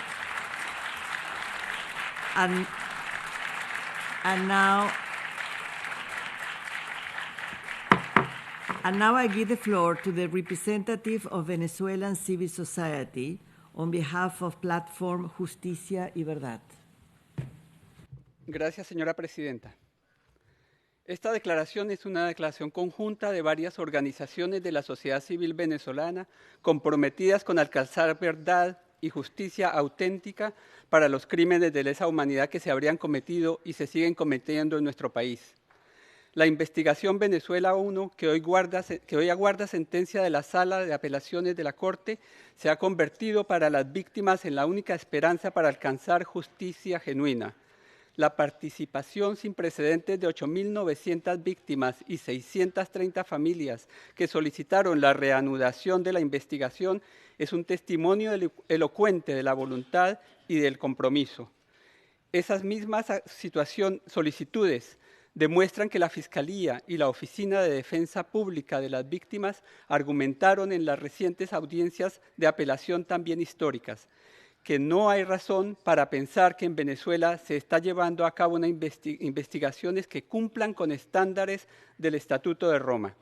Es por ello que, una vez se conozca la decisión de la Sala de Apelaciones, será crucial abrir procedimientos para establecer responsabilidades individuales. Es importante resaltar que todos estos hechos siguen ocurriendo en nuestro país, tal como lo indica el último informe de la Misión Independiente para la Determinación de los Hechos. El sistema represivo sigue intacto. Nuestro deber es seguir revelando la naturaleza en evolución de ese sistema, contrastándolo con la engañosa narrativa de normalización que el gobierno venezolano intenta imponer. Es imperativo que la instalación de una oficina de la Fiscalía en el territorio cumpla con la promesa de procurar catalización de procesos nacionales independientes e imparciales, pero de forma separada a la investigación conducida por el fiscal, por lo que se debe evitar que las autoridades nacionales intenten usarla como un medio para dilatar los procesos actuales ante la Corte Penal Internacional. Debe permitirse la participación de la sociedad civil en las acciones de complementariedad técnica que intenten realizarse en Venezuela. Sus voces son importantes para contrastar las informaciones suministradas de manera interesada por el gobierno.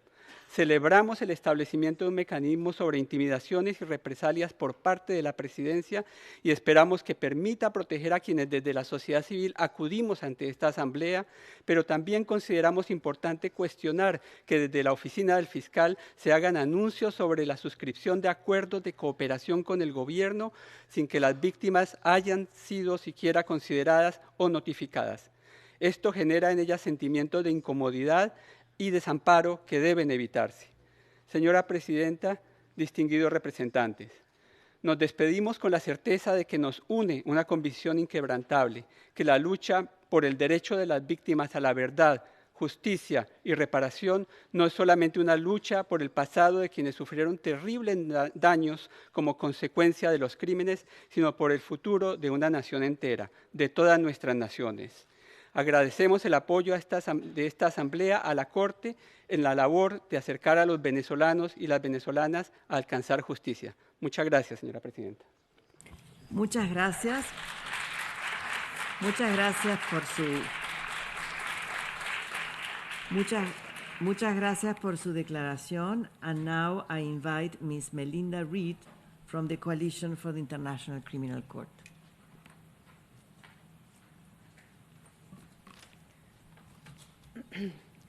Excellencies, ladies and gentlemen, it is with honor that I address you today as the Director of the Secretariat for the Coalition for the ICC. The Coalition is the world's largest civil society partnership. We are represented at this ASP session by more than 200 individual human rights defenders from all around the world. Some of our colleagues face threats and reprisals against themselves, their families, and their colleagues because of the work they do to speak out against injustice. Those who cooperate with the court face immense challenges in their fight to bring justice to victims and for their work in support of the Rome Statute system. We call on states parties and the ASP as a whole to protect and defend civil society and human rights defenders who are at risk because of their engagement. In the face of threats and sanctions against the court and its officials, your collective diplomatic and practical support for the court is also critical. We call on your governments to defend, protect, and cooperate with the court and to uphold the integrity of the Rome Statute. In these dire times, the principles and commitments of the Rome Statute are more crucial than ever.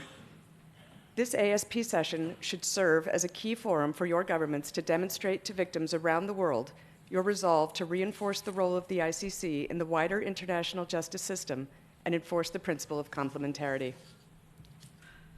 We hear the ICC principles stating that they need more support to be able to fully and effectively implement their mandate. We hear our colleagues in situation countries and other regions telling us that the court's presence is not felt, that the court is not understood, that victims have not seen justice or heard from the court in many years, that victims have not received reparations. The lack of sufficient resources for the entire court risks having a profound impact on victims' access to justice and becoming a severe impediment to the optimal functioning of the court. Despite all the challenges, many around the world are still looking at the Rome Statute system with hope.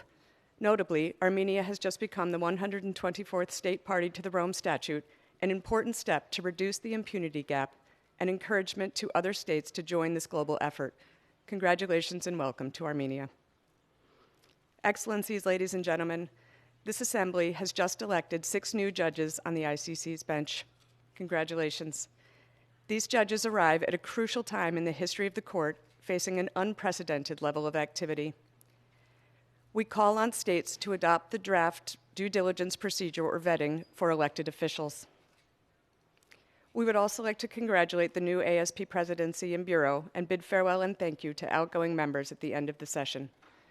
We value our unique consultative status with the court and the ASP, and we urge the Assembly to maintain and strengthen access to ASP processes for civil society. 2023 has been a critical year for international justice. Today, the ICC often remains a last beacon of hope for victims who have no other avenue for justice. The success of the court and the Rome Statute system cannot depend on the institution alone. It depends on you, its states parties, and on the decisions you will take in the next days. Thank you.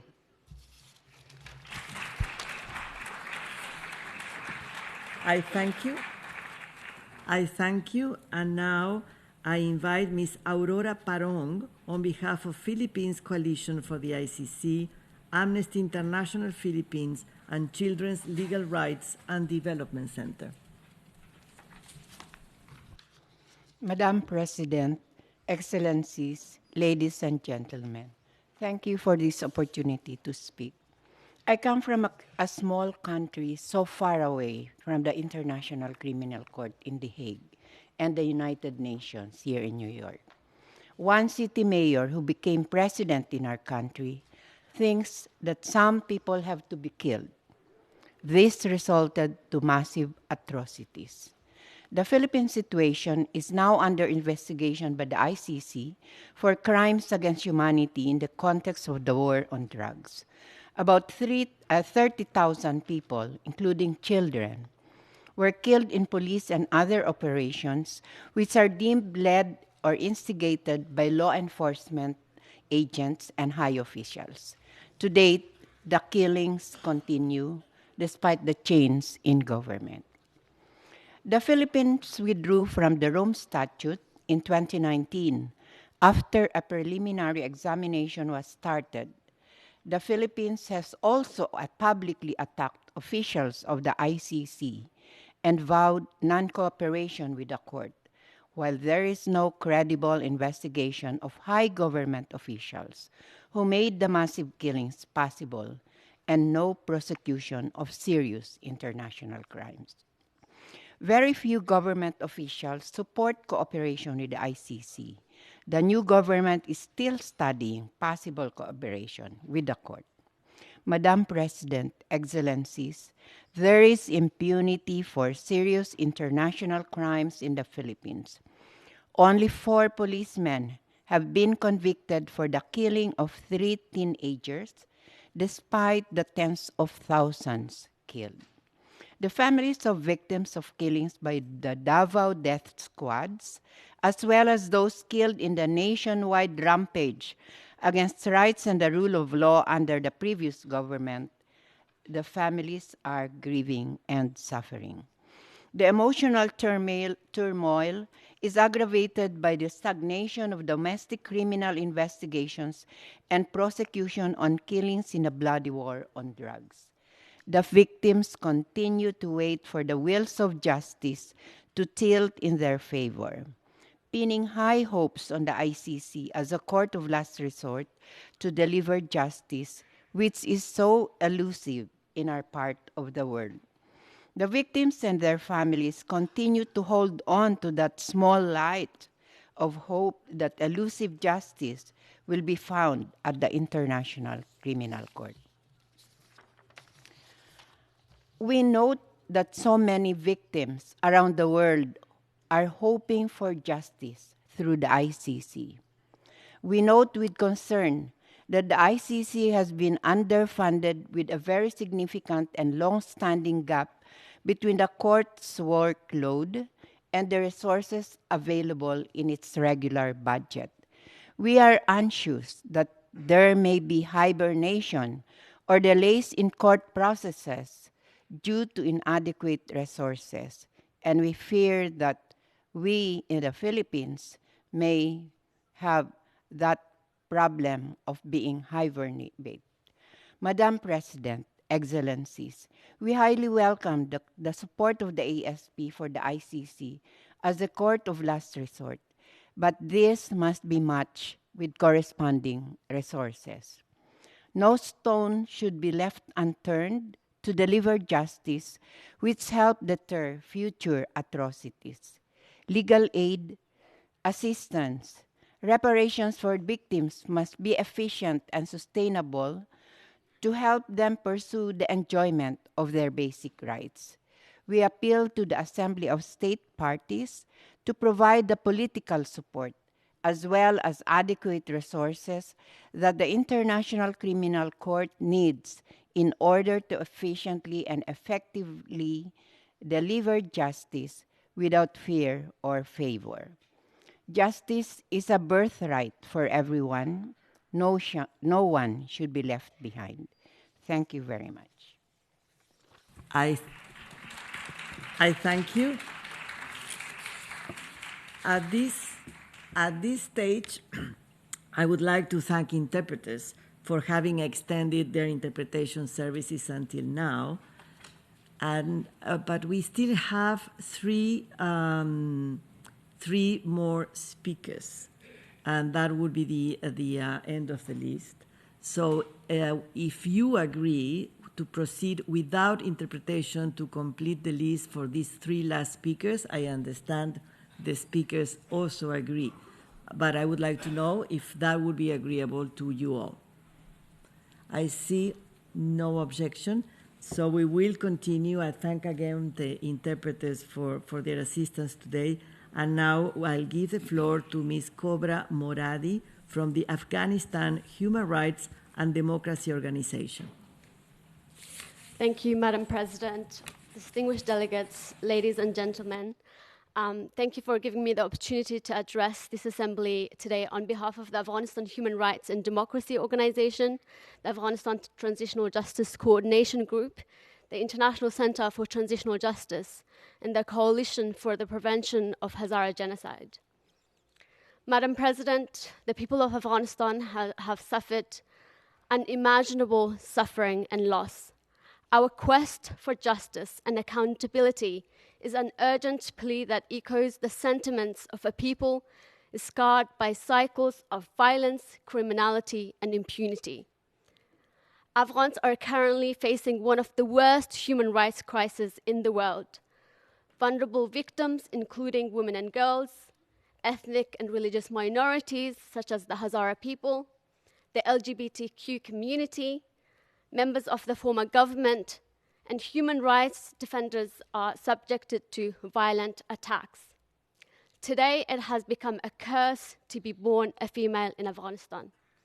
The Taliban's all-male gender apartheid regime has passed a litany of edicts that deprive Afghan women and girls of their most basic rights and freedoms, aimed at controlling every aspect of their lives and excluding them from public life and society. The situation in Afghanistan calls for urgent, decisive, and coordinated action by the international community, and that includes the International Criminal Court. Thousands of Afghan victims have been waiting for decades for justice, for the realization of what has been described by the ICC prosecutor as a birthright. My aunt, whose husband was forcibly disappeared, never recovered from the shock and loss. She waited all her life for justice, for his possible return. He never returned, and she passed away, never seeing justice, truth, and never experiencing healing. In the absence of accountability mechanisms in Afghanistan under the Taliban regime, the International Criminal Court remains one of the primary avenues for delivering justice to Afghan victims. Afghan victims deserve justice and an end to impunity, and we therefore call on the International Criminal Court to ensure that its investigations addresses all crimes by all parties to the conflict, including the Taliban, the ISKP, and national and international forces. We urge the Office of the Prosecutor to avoid delays in its investigations and ensure timely access to justice to Afghan victims. We further urge members of this Assembly to support accountability efforts for Afghan victims by supporting the International Criminal Court's investigations. We urge members of this Assembly to support the inclusion of gender apartheid as a crime in the draft articles on crimes against humanity in order to allow responding to the gender apartheid in Afghanistan and beyond. We urge member states, in particular those involved militarily in Afghanistan, to ensure transparent and meaningful investigations into alleged war crimes committed by their own forces in Afghanistan in accordance with the principle of complementarity. It's time to end impunity for atrocity crimes and to deliver justice to Afghan victims. Thank you for your attention.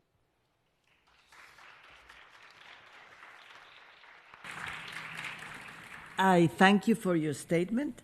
And now I give the floor to Ms. Nadia Volkova on behalf of Ukraine 5 a.m. Coalition and Global Initiative Tribunal for Putin. Thank you, Madam President.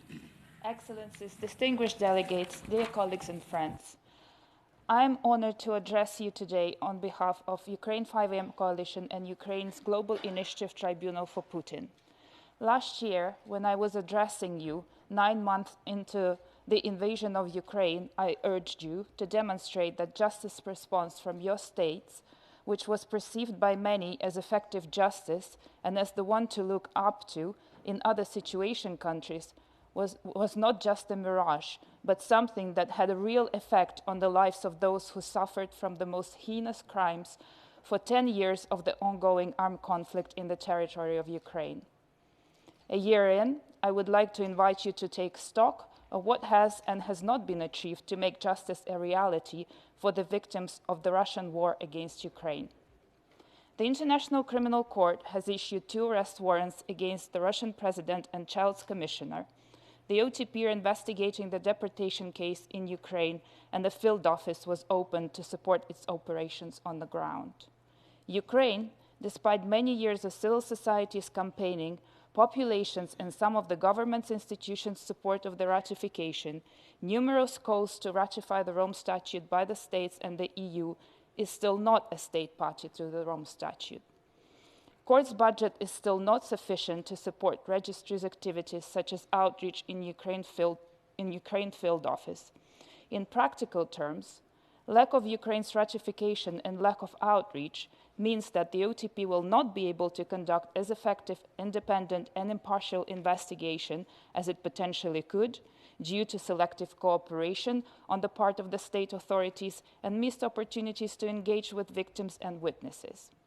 To this end, we urge you, Excellencies, firstly, to be more persistent in your efforts to convince the responsible Ukrainian counterparts to ratify the Rome Statute without any further delay. Secondly, to increase the court's regular budget across all organs so that there is enough financial capacity to sustain their operations in field offices as well as HQ.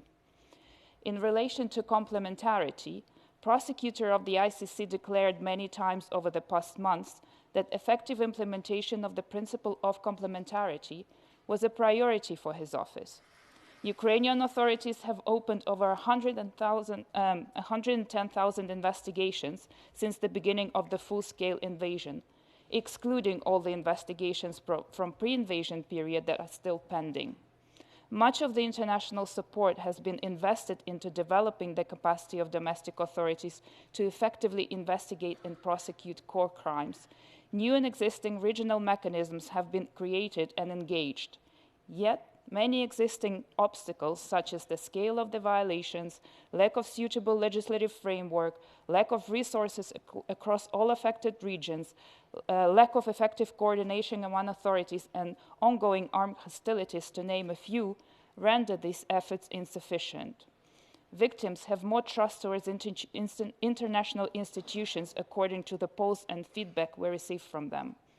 To this end, we urge you to consider solutions which would ensure meaningful implementation of the principle of complementarity based on the robust and critical assessment of the domestic justice system of Ukraine and its capacity to ensure accountability for all 4 crimes for the sake of achieving real and not perfunctory justice for the victims of this war. Only real justice can provide hope for humanity. Thank you.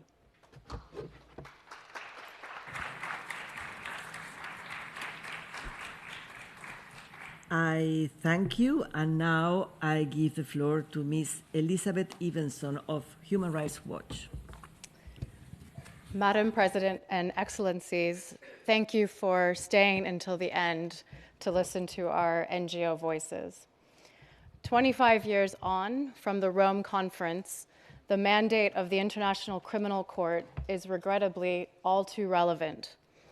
The ICC is needed to act as armed conflicts and other human rights and humanitarian crises rage in situations across its docket, whether in Afghanistan, Darfur, the Democratic Republic of Congo, Palestine, or Ukraine. Any hope of deterring future atrocities rests in ensuring there are consequences for the crimes of today, regardless of where they are committed and by whom. To succeed in its difficult but vital task, the ICC needs you, its states parties, to do more. First, the Assembly of States Parties should commit to challenging double standards in the reach of justice. Ignoring or marginalizing the ICC's critical role in the context of ongoing hostilities between Israel and Palestinian armed groups, or indeed in any situation where the ICC is acting while selectively supporting other situations, will only confirm for many that the court does not have the support of its states parties to pursue justice impartially. We look to you to address double standards by pledging support to all situations under the court's jurisdiction and by advocating for universal ratification of the Rome Statute. Second, in practice, ensuring the court's consistent implementation of its mandate requires you to adopt a budget that allows the court's organs to exercise their functions across all situations. A lack of resources should not be an excuse for inequality in victims' access to justice. Third, the ICC will inevitably face efforts to thwart accountability. Justice needs your support to overcome these threats and reprisals, including against those cooperating with the court. We welcome the Assembly's commitment to protecting civic space during its sessions and look to you to take further steps next year. Fourth, the adoption of a permanent vetting process and a structured, ongoing follow-up to the independent expert review by this Assembly will contribute to improving the court's performance. This, as much as anything, is needed to deliver on the promises of Rome. This Assembly and the court it serves inspire us precisely because the Rome Statute system seeks to ensure that no one is above the law and no victim so unimportant as to be ignored by the law. Your actions at this Assembly and beyond are needed to carry human rights protections forward in these fragile and dangerous times and to achieve peace, security, and well-being of the world. Thank you.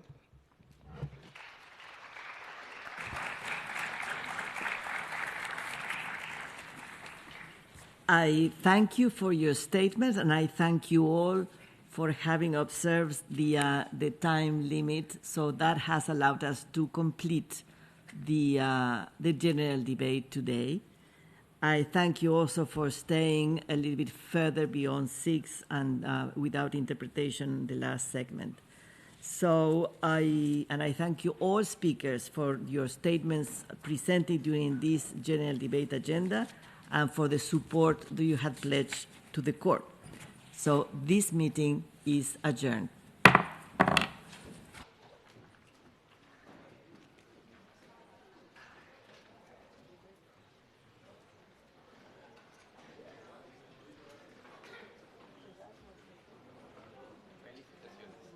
Felicitaciones.